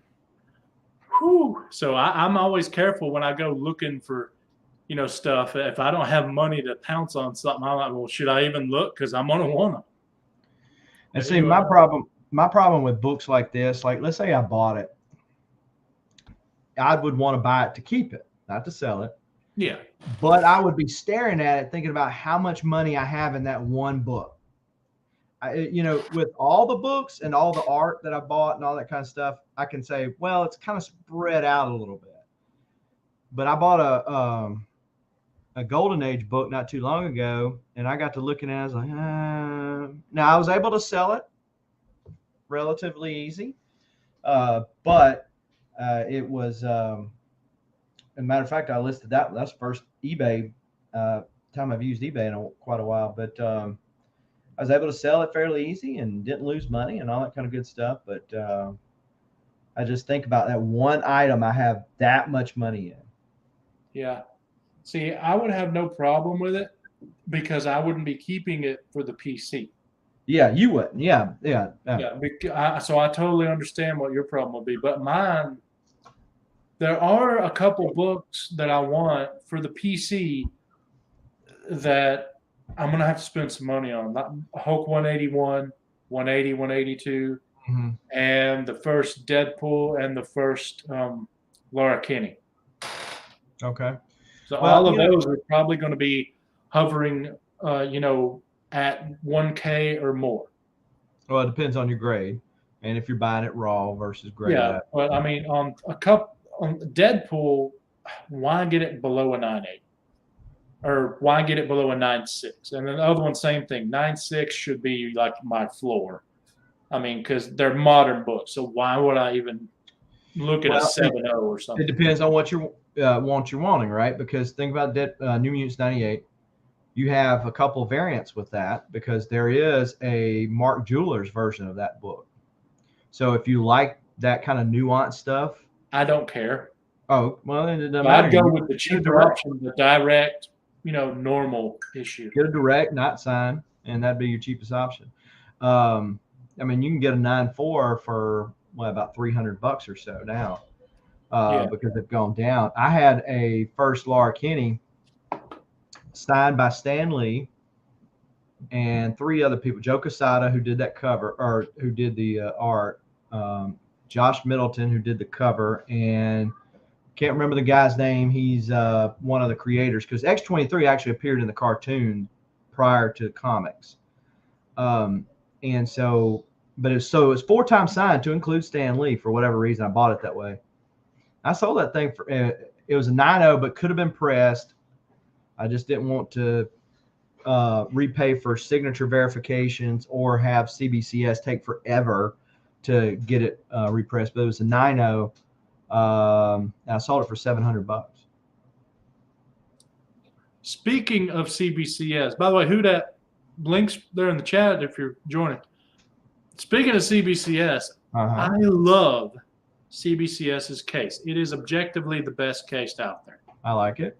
I enjoy that they are excellent graders. They are. Now, everybody makes mistakes, but overall, they are a hair better to me than CGC. However, yeah, I think it is insane that they are still taking, as long as they're taking, in all like 3 or 4 different, tiers of books, like modern, new, the vintage, whatever. And if you were to pay for Express and get it back at a reasonable amount of time, they up their already pretty high price by over $20. So now it's going to take me at least, $80, to get something done. And if I'm going to spend $80 to get it done, I mean, I'll go with the CGC case. Because you can make more money.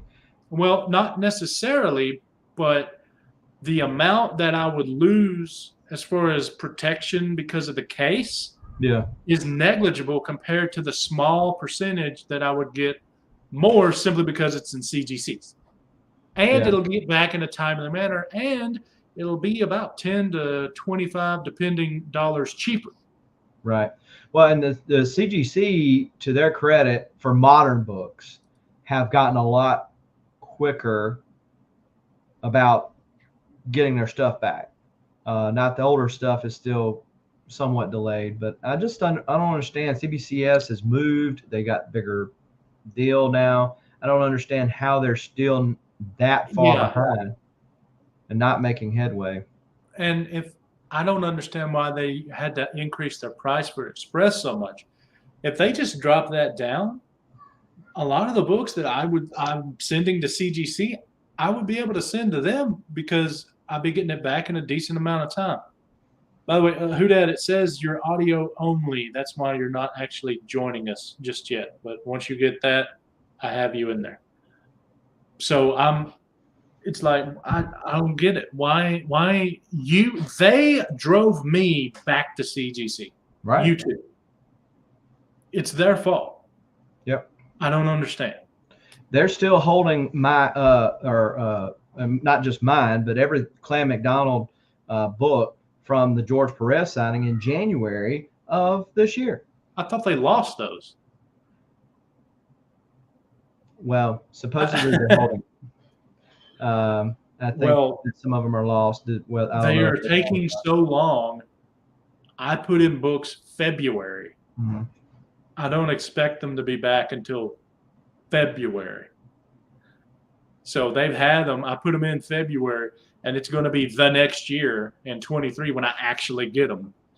I finally got them to start answering their Instagram messages, which has allowed me the only place where you might actually get an answer.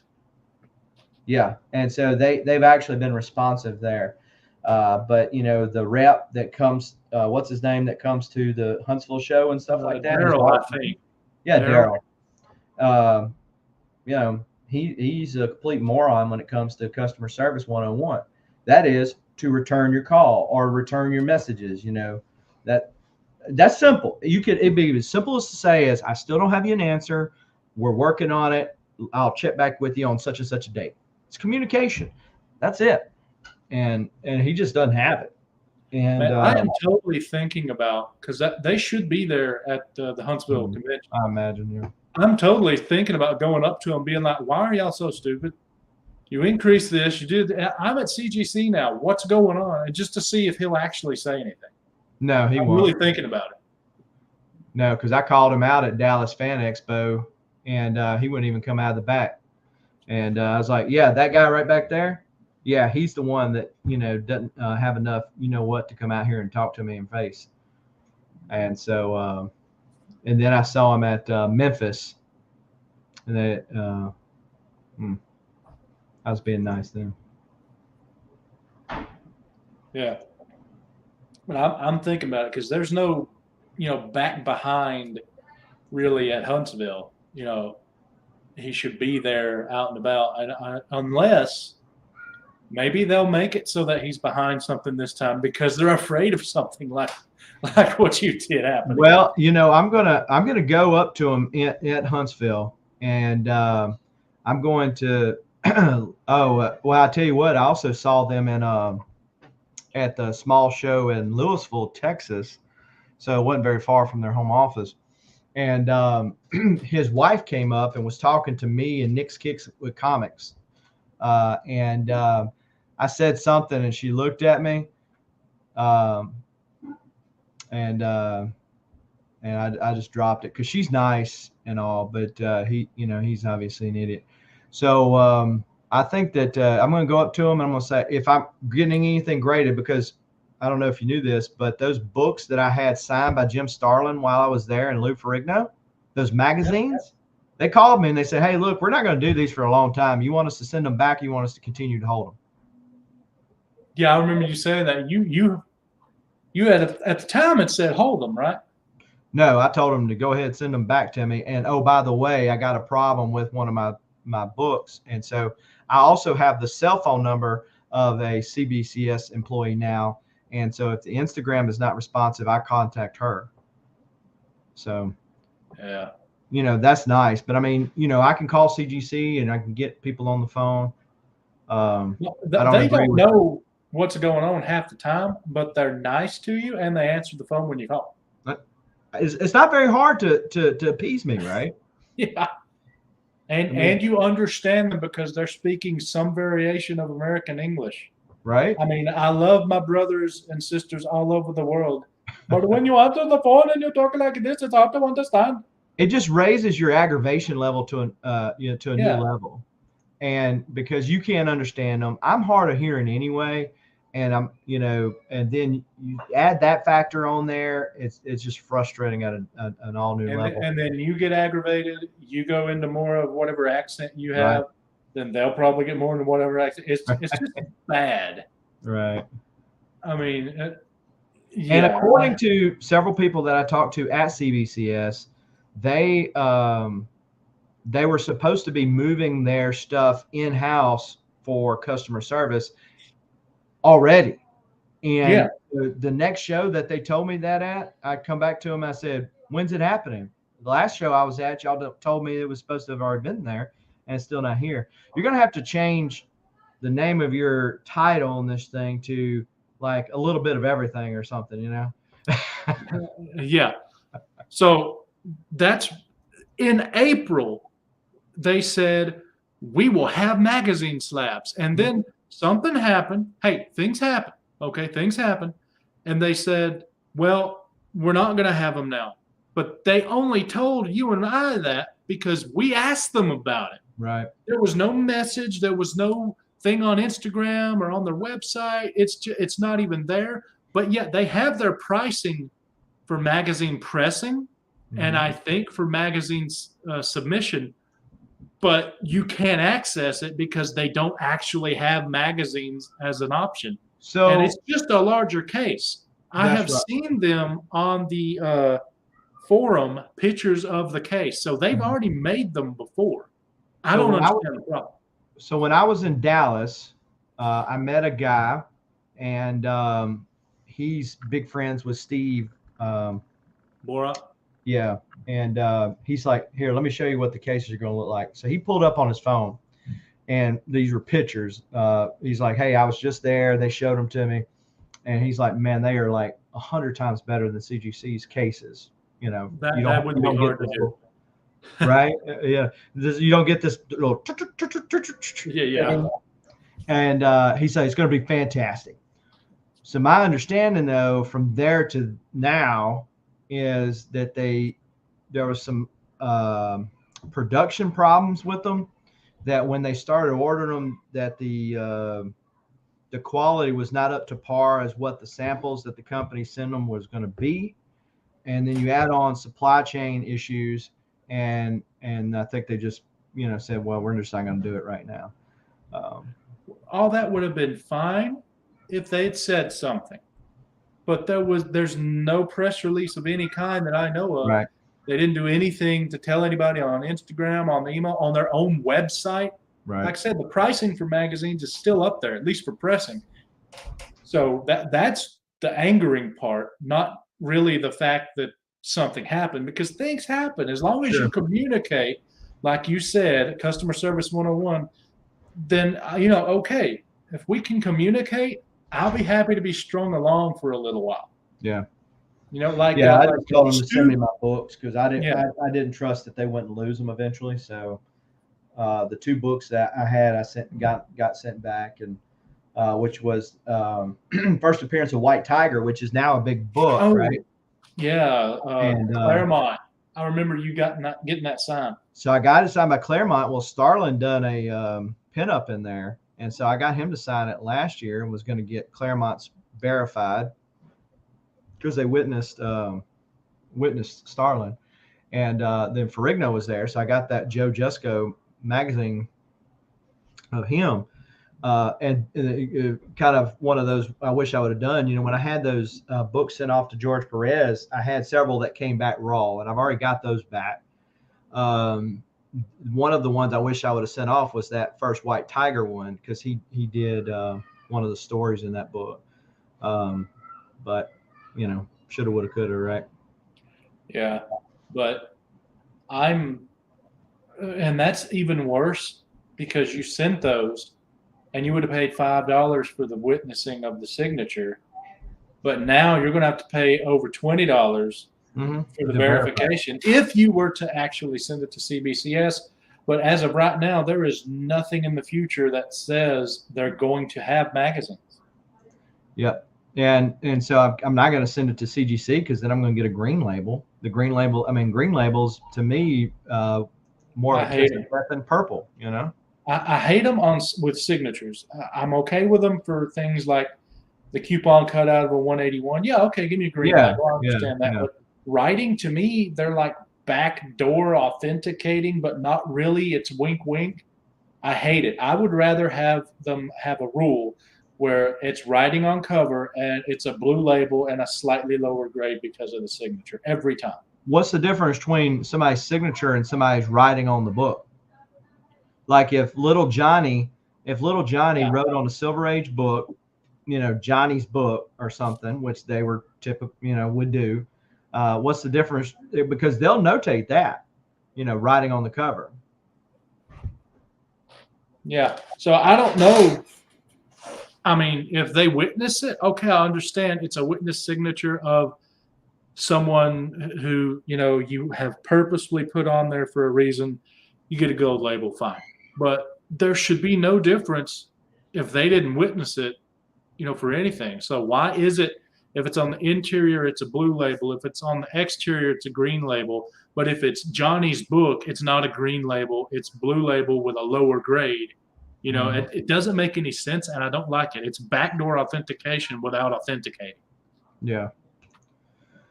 Well, Big Will, I enjoyed the conversation, and we've been 2 hours at this, so I'm going to have to hop off myself. I'm going to have to VLC it, Hello?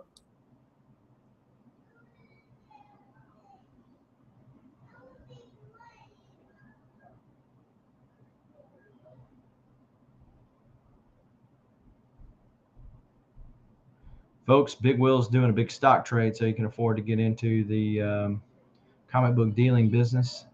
So he's buying low, selling high.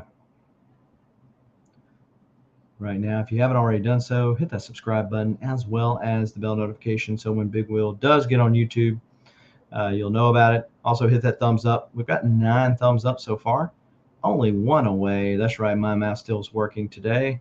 1 away from hitting that. Man, I feel like I'm a Colombian drug dealer or something. All these dang phone calls. Yeah. But just for the record, YouTube, he doesn't do any of that stuff. So. No, I am not, YouTube. I am not in any way. All right. Well, apparently Hudat's having some issues. Otherwise, he would have joined. So I might stay on another minute or two, just see if he joins in. But if you got to go, thank you for stopping by. I don't think either one of us expected over 2 hours of it. Well, this kind of morphed into like a little bit of everything, a hodgepodge or, gumbo mix, Yeah, I'm not cutting anything down. We'll just leave it as is. Yeah. All right, then. We'll talk to you later. All right, we'll see Merry you, man. Christmas, Merry everybody. Christmas.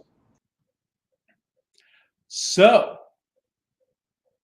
if Who Dat comes on, we can probably have a little bit more discussion of different things. But for the most part, I don't really like the term dealer. A vendor, okay, yeah, I would call myself that, but I don't know about dealer. But I do want to have it be like an income at some point, and I'm going to start in 23. Probably won't be profitable. I'm going to try to be, no matter what JP says. I'm going to try to be, but I probably won't be. But I'm going to make sure I keep everything, on the level. Got to talk with my tax guy later, and I will focus mainly on, I think, being a vendor at conventions, and then maybe some YouTube thrown in there, possibly some short boxed, maybe. I don't know. But I don't know about whatnot. I mean, it depends. Let's wait and see if something happens, before that. Uh, but we have Who Dat has arrived. You had some issues there with your computer? No, it was my phone.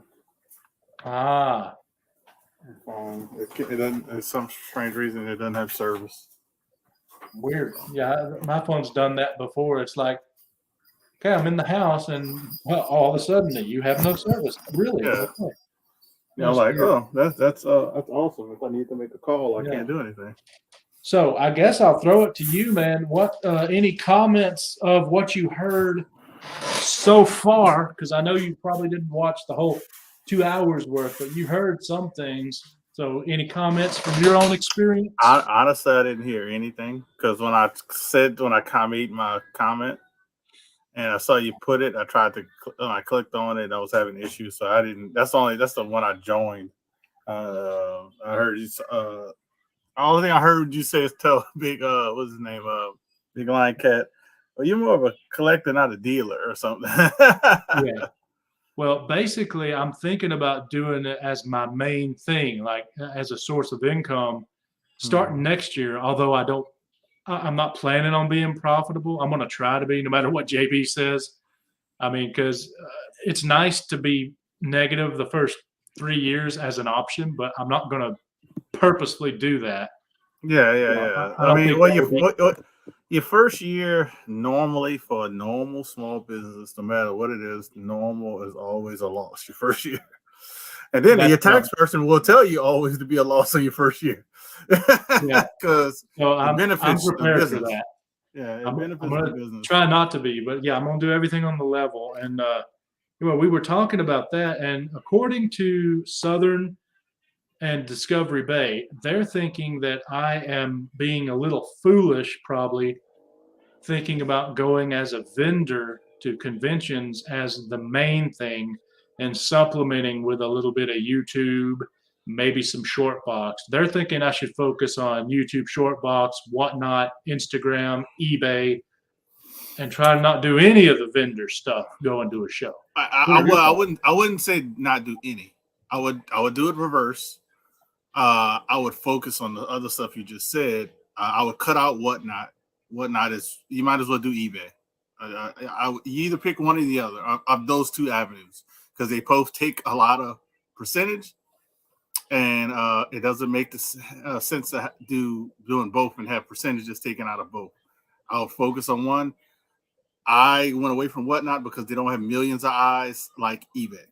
I'll put a few things on eBay compared to wasting time on whatnot. I'll say it like that. That's what it is. Wasting time because I'm not an influencer. I don't think you are. I don't think we have a big enough following. I don't think I can call myself an influencer when I haven't sold a single thing yet on whatnot. So it's like so. Now, if you want to try another avenue, you do have that drip people are raving about. I just finally got an email back about them asking for an interview.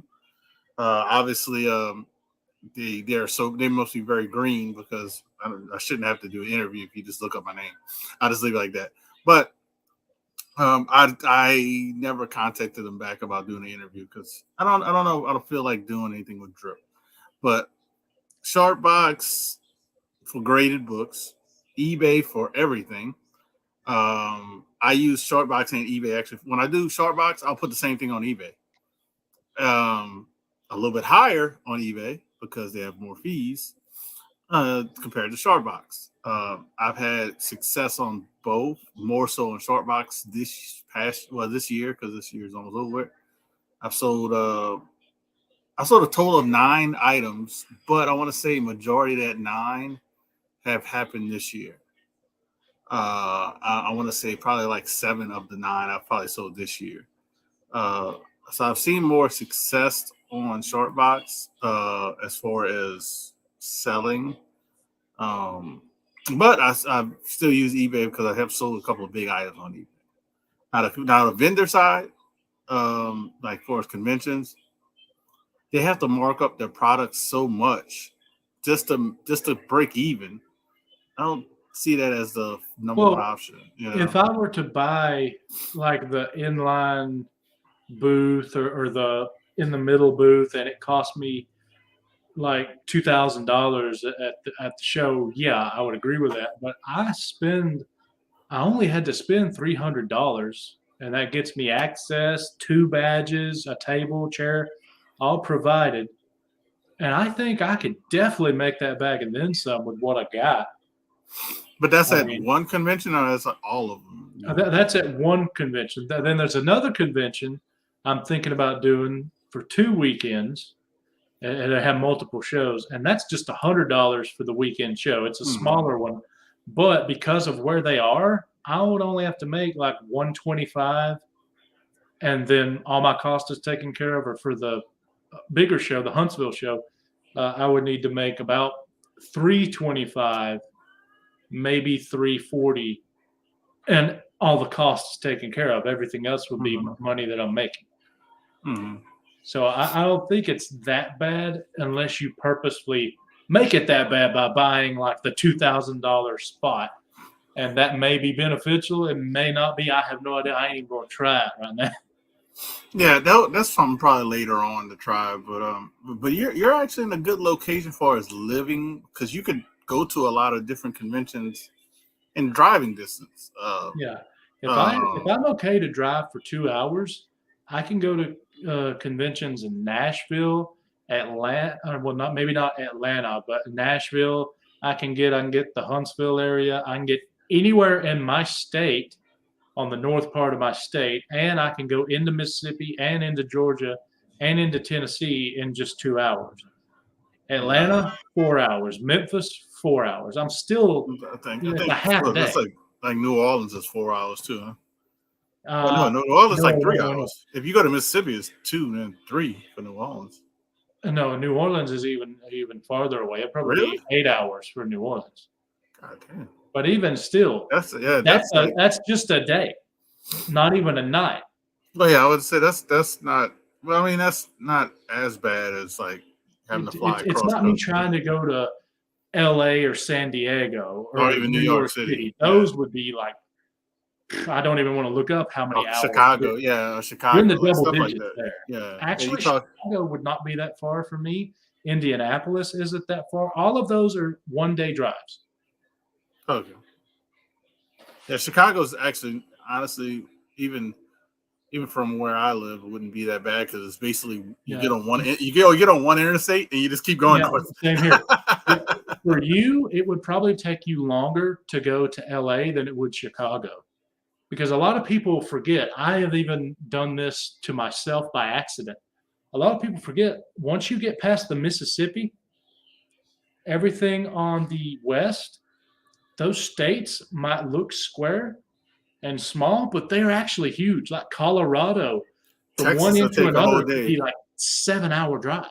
Yeah, Texas will take a whole day to get across. People have told me. Oh yeah, Yeah, so yeah, you can't. You're not gonna drive through Texas and be Yeah, like, oh, I'm but gonna keep on going.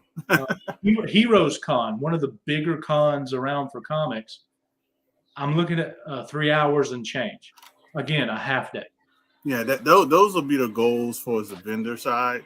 I still think the other avenues are more Yeah. profitable. Also, maybe like a small website, nothing crazy. I don't know about that, man. What I mean by small website, I mean is directing them to. Well, it's not really a website. It'd be like a LinkedIn.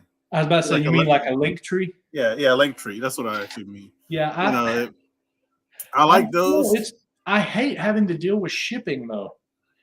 That's what I'm trying to do as little as possible.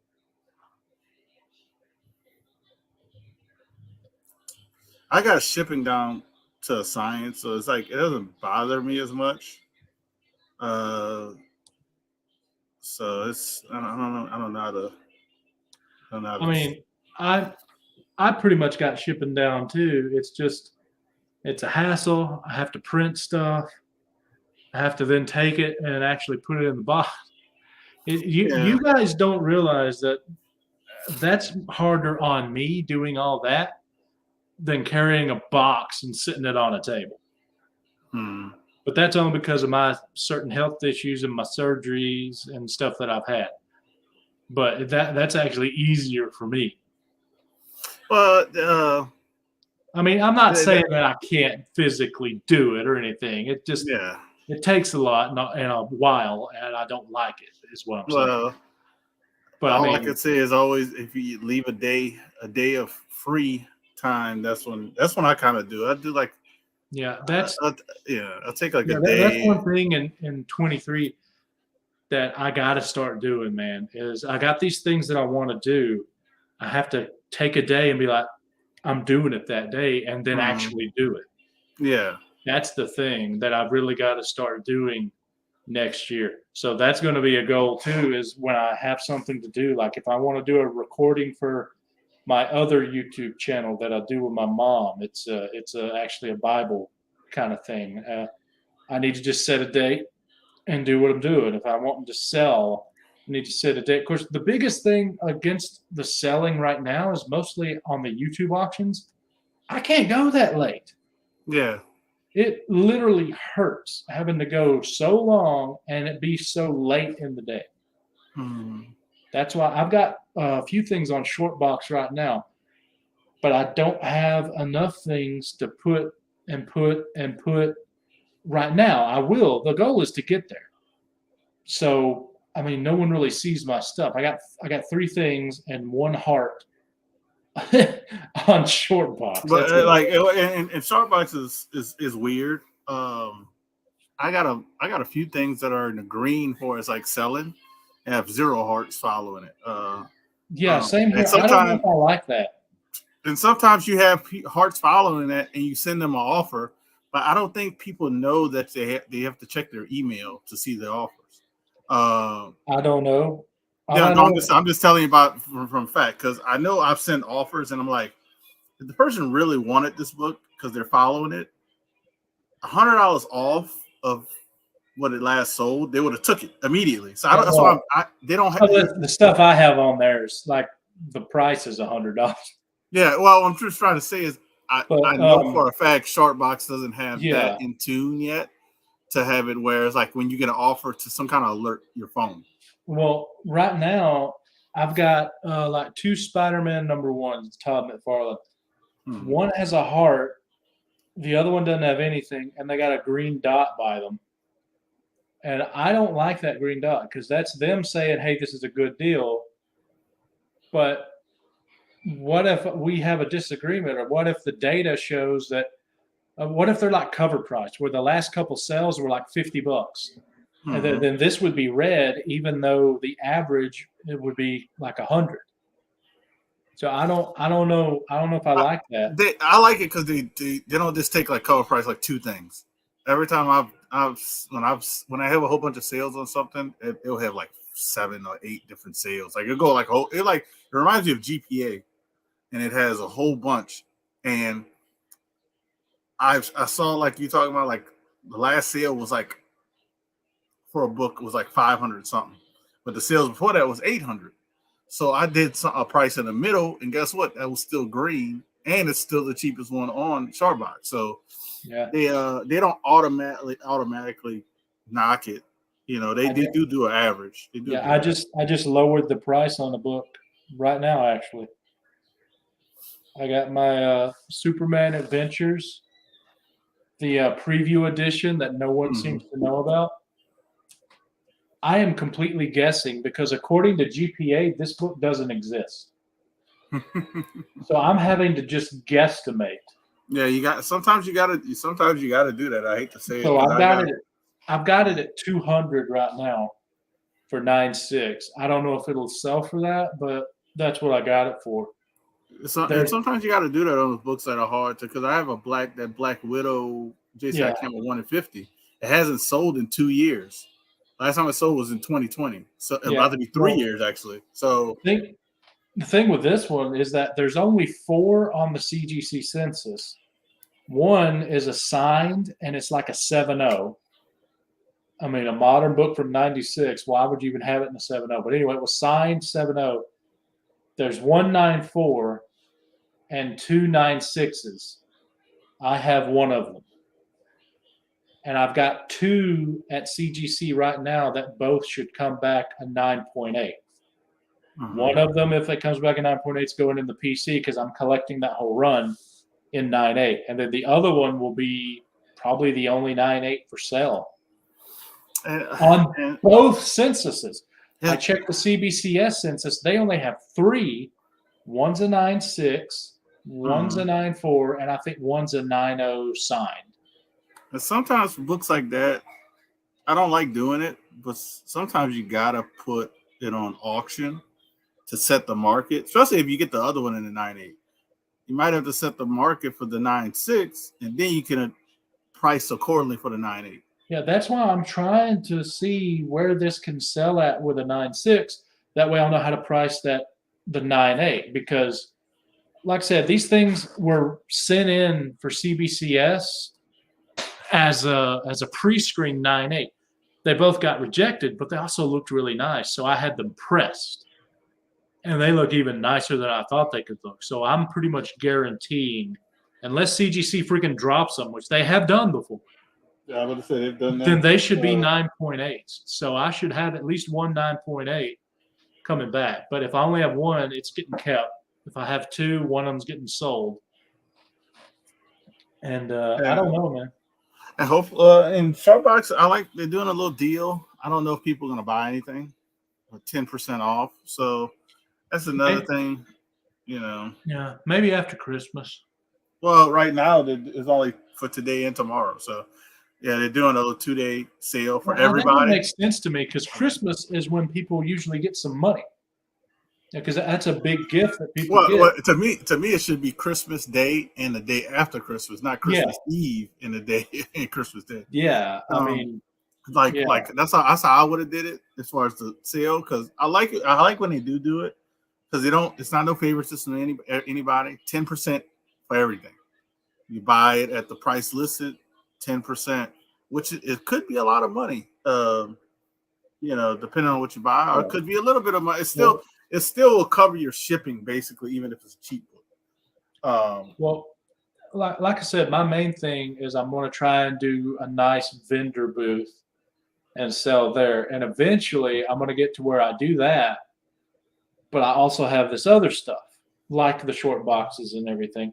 And in preparation for that, I've got a bunch of books at CGC and a bunch more books that are going to CGC. Like right now, I got 21 that have just been checked in. And I want to kind of go over them with you and let me tell you my thoughts on them, and then you can tell me what you're thinking. Now, most of these are like Teen Titans 20. You know that book. It's the first appearance of Crush and the other new team members of the Teen Titans. I think it's most of these, unless I say otherwise, should be a 9.8. I'm thinking if it's a 9.8, sell it for $100. You know, if I sell it shipped. If not, just put $100 on the sticker. But I paid $5 for it. It cost, say, $30. to do the CGC and the shipping and everything, and then press and clean. Say I've got $34 in it total. I'm thinking if it comes back a 9.6, sell it for 50. It comes back even lower, sell it at cost, just to get rid of it for that particular book. Well, if it comes back a 9.8, my rule of thumb is, and this is just me, not any of the other guys. I try to certain things. I try to get at least 50%. So if I got $34 into it, I want to get at least $70. That's not including the shipping, but you add the shipping, it's like $85. It's like $85. If I got $100 on it at the show, then that means, by your rule, I would have $30 to play with there. Yeah. Because very few, I have had it where someone just pays the sticker, but most of the time they're like, what can you do for me? Mm-hmm. So that gives me some wiggle room. The next book is Alpha Flight 51. That's first Jim Lee. Mm-hmm. It should be a 9.8. So that's I think it's a little over $200. If it's a 9.6, I paid, I think $20 for it. And it's, all in less than $50 all in. Mm-hmm. So if it's a 9.6, sell it for like 100 something. If it's a 9.4, I could probably still get 74. I'm still at profit until like a 9.0. Yeah. But it should be a 9.8. Yeah, those type of books, that's why it's good. Those type of books are great because, like you said, as long as it's above a 9.0, you're in the profit. Yeah. And then I got Spider-Man 2099. This one's an odd one. It should be a 9.8. And if it is, money. Like $150 or so last time I checked. But if it's anything below, I think I'll just keep it and hold. Mm. Because I paid like $10 for it, I think. 10 or 15. So it would be under 52. But I still think I might want to hold that one. Because if it's a 9.6, I probably won't sell it for 70. But I'm not sure on that. And then we come to something nice. Star Wars 68. That one has a chance at a 9.8. A 9.8, and that's over $1,000. I paid all in about $110 for it. And so if it's a 9.6 or 9.4, I'm still over $100 in profit. And see, that type of book, this is my thought process on that type of book. When I knock it out of the park on books like that was when I'm trying to sell, because I don't consider what I'm doing more. I'm more on the business side, but I collect, as well. But I'm more on the business. I'm not 100% on the business side, but I'm more on the business side. So a book like that, if I have no interest in a book like that, it's so, since you're not I would say a real dealer. The reason why I say a real dealer is because you don't have a lot of overhead. That's what real dealers got, a lot of overhead. They got employees, they got other people doing stuff. They got, it's not just them. So when I love a book like that, because when you knock it out of the park, you can, if the book last sold for $1,000, guess what? You can sell yours for $800. People may say, "Oh, this guy's crazy. What's going on with him?" Yeah, but they don't know. They don't know. Yeah, that's what I'm trying to say. Yeah, well, actually, I think last sale that I looked at was about $2,000. Yeah. So at 1,000, I'm making a bunch of money on it, and it's half off. Yeah. Now I'm not that stupid. I'm going to price it higher than that, but I can go that low, is what I'm saying, and still be good. Yeah, and somebody would be like, "Man, I got a great deal." It's a buyer's market, and you thinking to myself, "I only paid a couple $100." It's like, it's a buyer's market, but I know what to sell it at to make So the next book is Superman Adventures 15. That's just PC. Like I said, I'm collecting the run. The next book listed is that preview I told you about. It should be a 9.8. May not be, but it should be a 9.8. And if it's depending on the other one, depends on what I do with it. But if it's a 9.6 or lower, it's going to get sold. Yeah. Then the next thing I have is Superman Adventures 1. That's PC. Then I have Legend 1, First Amanda Waller. This one I think sells for around $80 to $100 in a 9.8. I think this one's a 9.8. But I think there's something special about Waller. and this is one that I'm just probably going to hold unless someone's willing to pay me like $125 for it, because I paid. I think all in that one's like $40 all in. Yeah, I'm very curious to know. I wish to know more what James Gunn is thinking, but Viola Davis is an amazing actress, and she does a great job in that role. And she's not needed for extensive amount of time. You know what I mean? When she's doing her screen presence, she doesn't have to do like they're shooting for 3 months for a movie, and she's in that movie. She's not shooting for those 3 months. She might shoot for 3 weeks at the most. Yeah. So I'm with you. I think she's gonna play a role. I think that's gonna be one of the characters they keep. Yeah. As far as just transition her to that type of role and her presence and stuff. So not saying the book's gonna go higher, but I don't think it's gonna lose value with that. Well, it also may sell easier, even though it may not sell at a higher price. Just selling easier helps me out. Mm-hmm. You know, and then the next book and the next few books are, I bought these because I bought them for cover, so $5 we'll say, and then grading, so $34 is all I got in them, and they all should be 9/8. And the reason I got them is, for one, they're super easy to make a profit on, and they're great for a wall. They will make people come to the booth, and they are facsimile editions of Tomb of Dracula #1, New Mutants 98, Marvel Family #1, ASM #1. You know, I think it's gonna make people go to the booths just because they want to see if that's real. That's how you drag them in there. But if someone wants them, and they're great for display, and I can sell you one of these for $55. I'm making like what, a 20 bill? Yeah. But you're getting a book you can display. You can't buy a 9.8 Marvel Family #1 for $55. Well, not just that. Even if you own those books, say you own those books that you're talking about, you can display. I would rather I would display those. Yeah, that's what I was thinking. You can display those and put the other ones in a safe, or put the other ones in at the bank, whatever you put them at. I really love facsimiles for all the reasons we just said. And because I'm buying them, they come in my toolbox, so I'm just paying like $5. And then grading's 24, counting shipping and everything, about 34 in. That's a great price, because I mean, I don't have to make 1,000% on every book. As long as I make something. Plus, they're getting people to come to the booth, which really helps me out. And then I have Superman 75, Death of Superman. It should be a 9/8. That thing, there's so many of them, but they still sell for about $100 or more in a 9/8.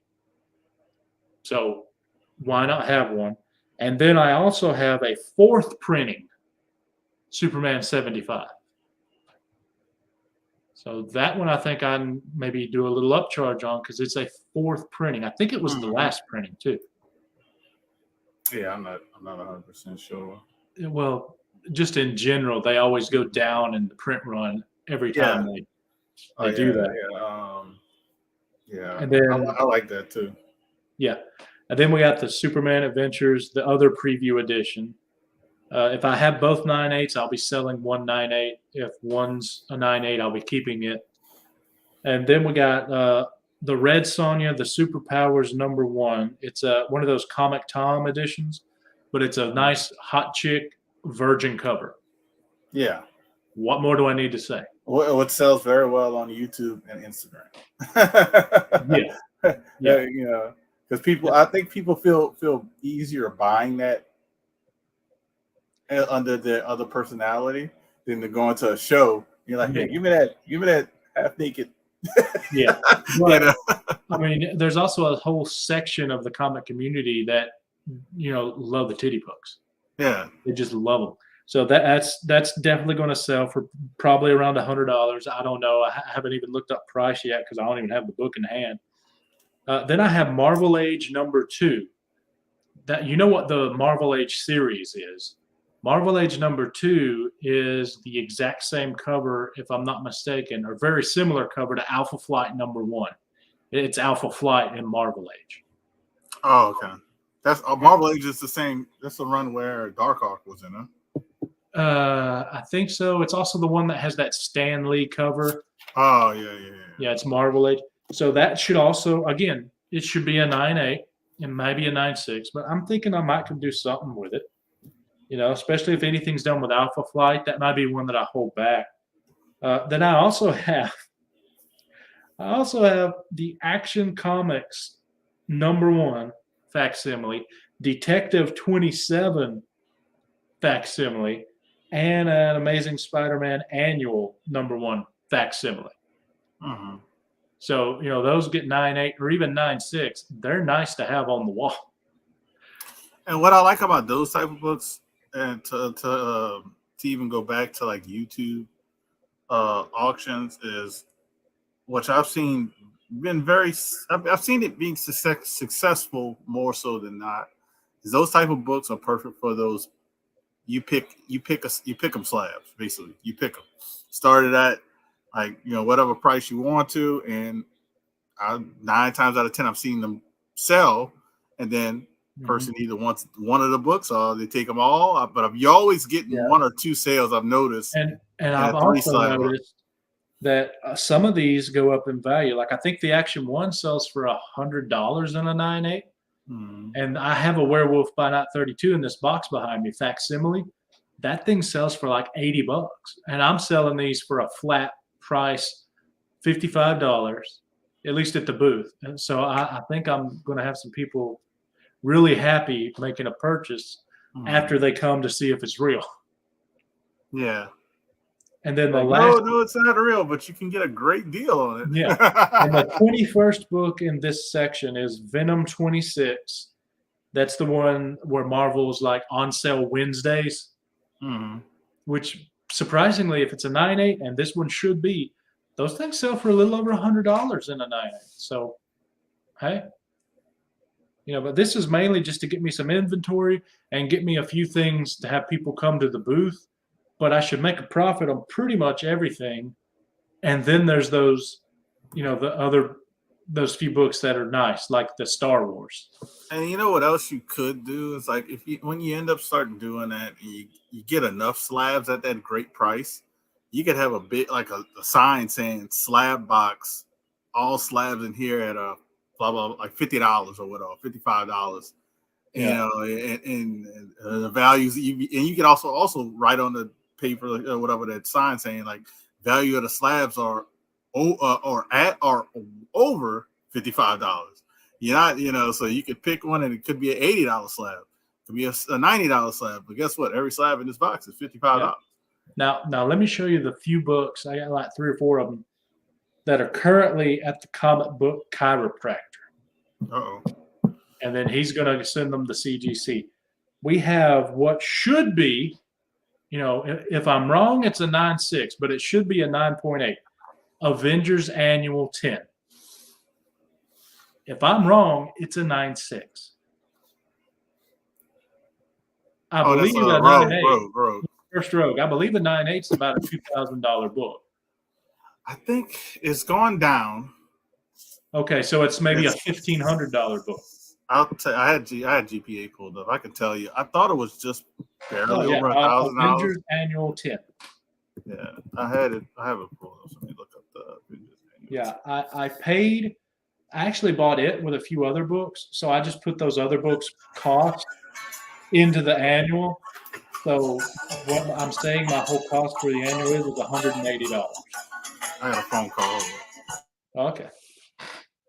So anyway, like I was telling Huda, I have $180 in this thing, which honestly is a little more than I want to spend, but I'm so confident that it's in high grade that I think when I sell it, it'll be as a 9.6, maybe even a 9.8. So that will be very nice, because that thing's a money book. All right. And since Huda had to leave for a second, I'll just get on GPA on my telephone, and we'll see what it says here. By the way, GPA, stuff like that, I'm going to count off with my taxes, at least for next year, because I need them, to track and figure out what I'm pricing stuff at, what I buy stuff at. It is needed. So let's see, that would be Avengers annual number 10. So let's see here. We're looking for a 9.8. And a 9.8 is going to run you. Okay. So it has gone down. I don't know where I pulled. Oh, I pulled 2,000 from Newsstand. This is a direct.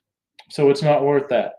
But it's looking like 9.8 last sale this month. $935. The 90-day average is 912, but its 12-month is 1176, and its 21 average last year was 1521, $1,521. There have been 47 that have sold this year. The low being 819, the high being 1,927 direct. So I'm still very happy at the price I paid if I get a 9.8. Question is 9.6. Okay, What book are 9.6. you talking about? The Avengers Annual. Oh, okay. Yeah, the 9.6 is. Go ahead, take over. 9.6. If Oh, I'm wrong, 9.6 is last sale was $280. So I mean, with what I paid, I'm still in a profit of about $100. But that's not as nice as if it were a 9.8. And then the next book that I have going to the chiropractor is ASM 361, First Appearance of Carnage. Now mine, this one that I have is a newsstand.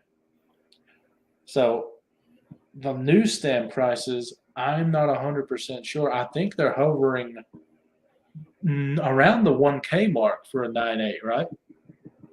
But 361. 61, yeah, First Carnage. I haven't followed the First Carnage in a while. I'd have to just tell you what I see. I know the regular 9.8s are not. I don't even know if those are above 300 anymore. Well, actually, no. The regular 9.8s are. This is just regular. We're gonna go to the newsstand.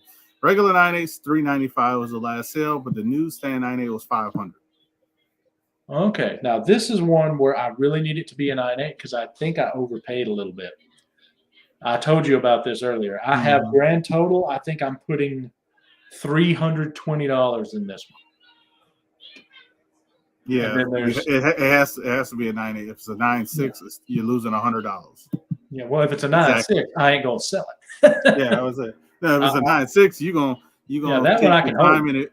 That one you're gonna take your time and just invest in getting signatures on that bad boy when they come in, because that'll pump up that book a lot. Because I can tell you that either that or waffle. Yeah, that too. That's an option. And then look, let me tell you this: signed book with Mark Bagley with this remark. It's $500 in the 9.6. Like keys or just a standard book? No, the ASM 361 last sold with Mark Bagley's signature and a remark, meaning he probably did like a little Spider-Man head or whatever. It's last sold in November for $504. What grade? 9.6 newsstand. Okay, well that's an option. Then the That's next book that I spent over $100 on was Venom 3. And this one, if the chiropractor can put my spine back in line, then it might get probably a 9.8. If it doesn't, it gets a 9.6. And I paid, I think, about $140 for it, and I think that's what the 9.6s are going for. And I think just double it for the 9.8, right? Yep, 9.8's closer, 265. 265 for the 9.8. Well, I could definitely put a $300 sticker on that and probably sell it above that last sale. Yeah, and the 9.6 is 157.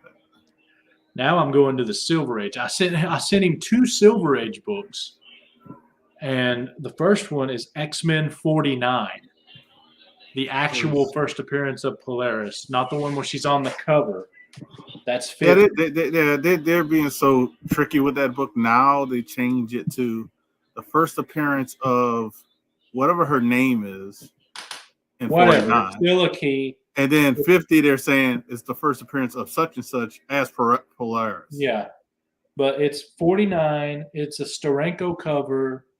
It's a great book. It's dirty as crap. But if Chiropractor can clean it up, I think it might get as high as a 7, but it's probably more like a 6 if he can clean it up. Unless I missed something. I don't think I did. I'm going off memory here. Yeah, and this book is tricky. The reason why I say not tricky, this book is it's hard to describe because the prices for in the grades are like this, Yeah. meaning like 5.5 last sold more than a 6.0.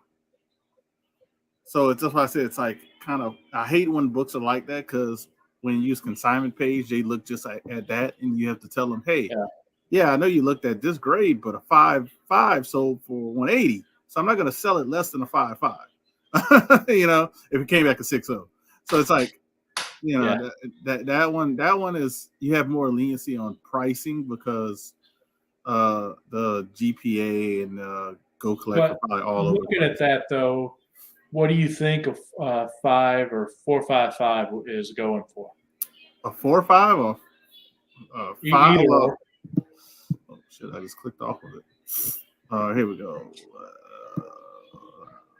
4.5 last sold in December for 175. Okay, I don't like that. Yeah, so that's why I said the prices are all over the place because a 6.0 sold in December for 159. So that's why when I made that statement about like when you get the grade back, what is the highest price for a 4.5 this year, 22? This year, let's see, I have to click on it. The average for this year was 212. High sale was 300. Okay, so I paid $80 for this book, and it cost $50 to get it complete because you got to do fast track with CGC for the older stuff. Otherwise, you're gonna wait a year. So $50 added on to that, that's what, 130. So even if I have to sell it, which I don't think I will, but if I have to sell it for those lower prices, I'm still gonna make money. Mm-hmm. So, and it'd be nicer. Well, not just nicer. If it could come back a higher grade, then you can adjust it based on just your own adjustment because fingers crossed, hope and prayers, maybe a 7. Yeah, that's I hate to say that's the type of book you have to go on eBay, and then you just gotta look up what they're listed at and go under that. You know what I mean? Yeah. Because a 5.5 right now I see on eBay is 424. That's a 5.5.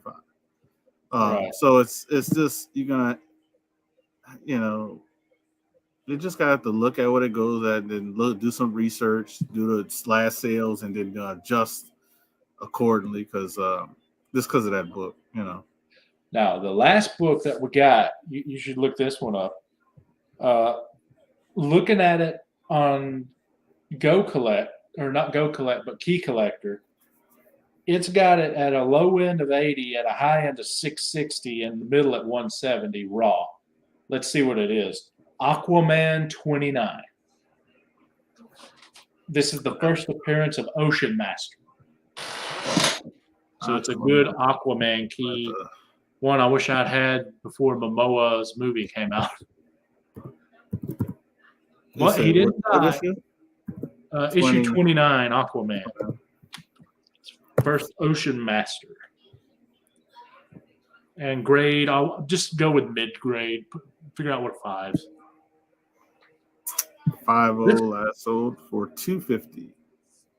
Ooh, really? 5.0 for $250. Now is that? That was in October, though. Okay, lower than a 5. Did anything sell this month? In December, 4.0 sold for $130. Okay, now click on that. Is that 130 like on the lower end of the year or No, that's actually a high. That's actually a high sale. Oh, it's one of the high sales. Yeah, it's one of the high sales. Because I don't even have to click on it to know. Because the high sale of this year in a 4.0 was 134. No, I'm not trying to still make up my mind. I'm gonna give it a shot and try it. We'll see how it goes. Well, anyway, I think shipping and everything, I paid under $80 for that. Mm-hmm. So I think you got to add 50 again. So that's the 130. So it depends on the grade and depends on Yeah, what the chiropractor can do, you know? Yeah, you would want it. To me, and I'm looking at it, you would want at least a 4 or 5 or better. Yeah. But That's, I bought it. That's far as price wise. Yeah, I bought it for that price, and it came with, I think, 8 other books. So okay. I got nothing in the other books, and I'm just putting it all in this one because this one can sell for closer to what I need. So basically, you can get you can get your money back, maybe a little bit more, with this book, and then the other ones are just straight. Well, I think this one, depending on the grade, I'm probably going to hold it until something with Aquaman comes out, or because Ocean Master, and see if that does anything to the price, and if it raises it even a little bit, hey, I'll sell it. But I'll probably put a $200 sticker on it, just starting, no matter what the grade is, unless it's like over 200 in the grade that it is. Yeah, Aquaman is a weird title, just like some of the Marvel great stuff. Covers. Yeah, is more. He got more so great covers than a lot of first appearances. Yeah, there's not many first appearances. Well, depends on what you call a key. Like Key Collector's got 19 things, I think, for the whole run. But some of these, it's just a backup story by Neil Adams, or this is a classic cover or something. So I mean, it's not really technically keys, I'd say. Mm-hmm. So yeah, that was all the main books that I sent. I think I sent him a couple other things that are in the modern tier that are just things like, I think I sent another Spider-Man 1. That's $100 book. I paid nothing basically for it. So, I'll do fine with that. But that's pretty much it. Mm-hmm. Yeah, what I've been doing is, I know they're going to adjust their time frames after the holiday. So whatever times they have for grading is going to change, just to let people know. If they try to say it's the same, we know it's a lie because they've been off. They were off Friday, and I think they're going to be off Monday as well. Reason why I know that, because I got something that's graded and ready to ship, but it's not going to get shipped until Tuesday. So I'm assuming that they're off. They were off Friday and Monday. So I don't know if they were off Friday, but I just looked on their website today. They are off Monday in observance for Christmas, because they're off every Sunday anyway. Yeah, I don't think they were off. I think a lot of people were off, if that makes any sense, because my stuff was ready to ship. There was a skeleton crew, and they said no. Yeah, because my stuff was ready to ship Friday, but on their website it says everything's. I can look at the grades and everything, but it won't go out with FedEx until the 20. Well, I noticed on one of mine, it said, like on the 17th, it said shipped, and it gave the date of the 19th. I'm like, no, you're shipping it out on the 17th, and the 19th is the scheduled delivery date. Mm-hmm. So that's the date that they put on it, because that's the date I should get it, I guess. And that to me is weird. Shipped should mean the day you shipped it. Mm-hmm. But it was weird. Yeah, it's weird how they're doing it, but I know they're going to be behind after these holidays. Yeah. I don't know what the estimated time was going to be. I would say at least an extra 10 days for the modern. Yeah. After Todd and everything else, I think, and yeah, it's going to probably go up to 30 to 50 days at some point here for modern. Mm-hmm. And who cares about the other? It's already too long. You need to fast track if you do it. Yeah. I don't know. Like I said, I always tell BLC more power to him. I don't know how he does it. It's because he's like Reggie. He's always got stuff coming in, so he can be okay with it taking for so long because there's always stuff coming in. Yeah, but now it's at a point where it's taking so long that for the economy tier, it's taking so long that it's you're not gonna always have stuff coming in unless you're doing modern batch with it. Doing a modern batch with you, then yeah, you're always gonna have stuff coming in. Probably, but I mean, he sends like every month pretty much. Mm-hmm. So yeah, he'll always be getting something in. Because lately I've been sending every month, but I do modern and economy. So it's when you do that mix, I'm getting the modern back like 20 days or so, because I'm not even doing fast track for modern. It doesn't, because doesn't make sense yet. Economy, definitely doing fast track because I can't wait a year, especially for stuff that if I'm sending, like I sent Comic Book Chiropractic 10 books for modern and 10 books for economy.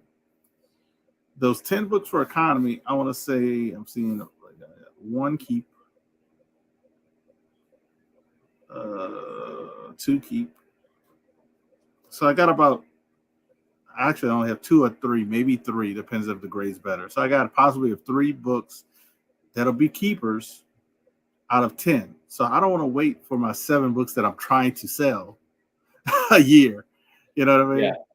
If it was the reverse option, I had 7 I'm keeping and 3 selling. Yeah, I'd probably wait a year because I'm only selling 3 of them. I have an order at CBCS that I put in February, and I'm not expecting it back until the next February in 23. Mm-hmm. But I think 7 of 10 books are PC. Mm-hmm. So I don't like waiting even for PC, but I'm okay with that because the others that are not PC, guess what? They're facsimiles. Mm-hmm. I really like the facsimiles. I mean, I think they're something good. I really do. We'll see if I'm wrong though here come April. But in the meantime, between now and April, I'm still going to be trying to do some wheeling and dealing. And those big books like Star Wars 68, let's say it comes back at 9.8, I'm going to sell it, within a few weeks of getting it. And then I'm going to use that for some more inventory and some other books that I might can do some magic with like that, and keep doing that, but still growing and getting things, ready for the wall and the books and stuff. And then in April, there's the convention. Yeah, it's a never. What I know from doing what basically you're trying to do is it's never going to stop, and it's never really going to be a dull moment for us, when you're doing that stuff. So it's like you got to keep it rotating. Stuff that you think should be graded. You got to get those piles together. I try to do 10, no less than 10, if it's for grading stuff, because how the shipping cost is. They charge you the same price for shipping if you send 6 compared to you send 10. It's the same price. But if you send 5 and under, it's like you save $5 or something like that for shipping. I think I'm gonna just do with probably maybe 6 if I can manage that, because I don't know if I can handle 10 books a month. I can get there, but anyway, we're probably going to get out of here then. I've been going for almost, in 2 minutes, it'll be 3 hours. You've been going But for 3 I have hours. a question for you. I have my media pass, so yes, I'll be going. Yahweh and Dustin, they're supposed to ride together, supposed to come down as well. So I think they are still in the process. But I am going. I like the lineup. They have a lot of people I actually want to meet. They got the cast of Star Wars, Clone Wars, not the whole cast, but some of the main people. And what else? They got a few good some other people that I actually want to meet. So I'm going definitely Saturday and Sunday. Friday I'm gonna go, but it's mainly to Friday is gonna be easy because it's walking around, and Southern knows this because I think he's going before. It's a lot not as packed, so it's like a lot more freer on a Friday. But I'm definitely going. I'm going all 3 days since I got free access. But So Friday. are you thinking about You coming to Huntsville? Have you made that decision yet? I have not made that decision yet. I can help. Say Okay. yes. Because yeah, if I was single, yes, it'd be yes. But yeah, when you got other priorities, you can't just say yes. Because I have the 2 conventions planned, which was this one, and the only reason this one's easy because I live here. We have the Dallas Fan Expo, which is almost like a family trip, but that's when we're going to, and it's a bigger one than New Orleans. And the family's coming, so definitely going that one. We already got our hotels and everything, so I'm trying to go to at least 1 or 2 more. So we'll see how it goes down. If I had to make a decision, now, it'd be no, because I got to sell some stuff to pay for to even go to these things, and nobody ain't buying nothing right now. So it's like, just to let you know, I'm probably going to wind up eventually taking December off every year because no one ever wants to buy anything. They're trying to save and spend on other people. But just so you know, and anyone watching, I don't know why they're not updating their Instagram, but as of right now, they have some no-name person. I don't even know who they are, comic artist at the Huntsville show. They got Brian Silverbacks, and they have Chris Claremont, Roy Thomas, and Tom DeFalco. That's all who's been announced right now, but none of that's on their Instagram right now. I don't know why they have it on their Facebook, but not on the Instagram. But anyway, those people are all going to be there. Just let everyone know. In case you're looking at the Instagram and it's not there. You're like, well, where's the comic people? Yeah, they I know the guy who I guess did the Simpsons comic, Futurama, all those comics. I forgot his name. He's gonna be there. So I'm definitely gonna get his signature. So it's kind of cool to see him. We'll see if I can get some remarks too. See if we do some remarks. I'm not probably gonna get any of them. I'll probably get 1 or 2 graded, but the rest are just gonna get done as to keep, because I've had those books for so long that I'm not trying to sell those. So we'll see. I know I'm excited to meet him, but New Orleans got a good group this year, so we're gonna see how that goes out. Well, Fan Expo is good. So I do plan on going to one convention out of state next year, so we'll see what that is later. But anyway, everybody, thank you for watching for 3 hours and 2 minutes. Thank you, Houdat. Thank you, Southern. Thank you, BLC. Thank you, JB, Discovery Bay. Love all you guys. Thanks for stopping by the chat. Thanks for being here. I'm going to end this thing and go enjoy some Christmas Eve and some Christmas tomorrow, and we'll see you guys later. So thank you.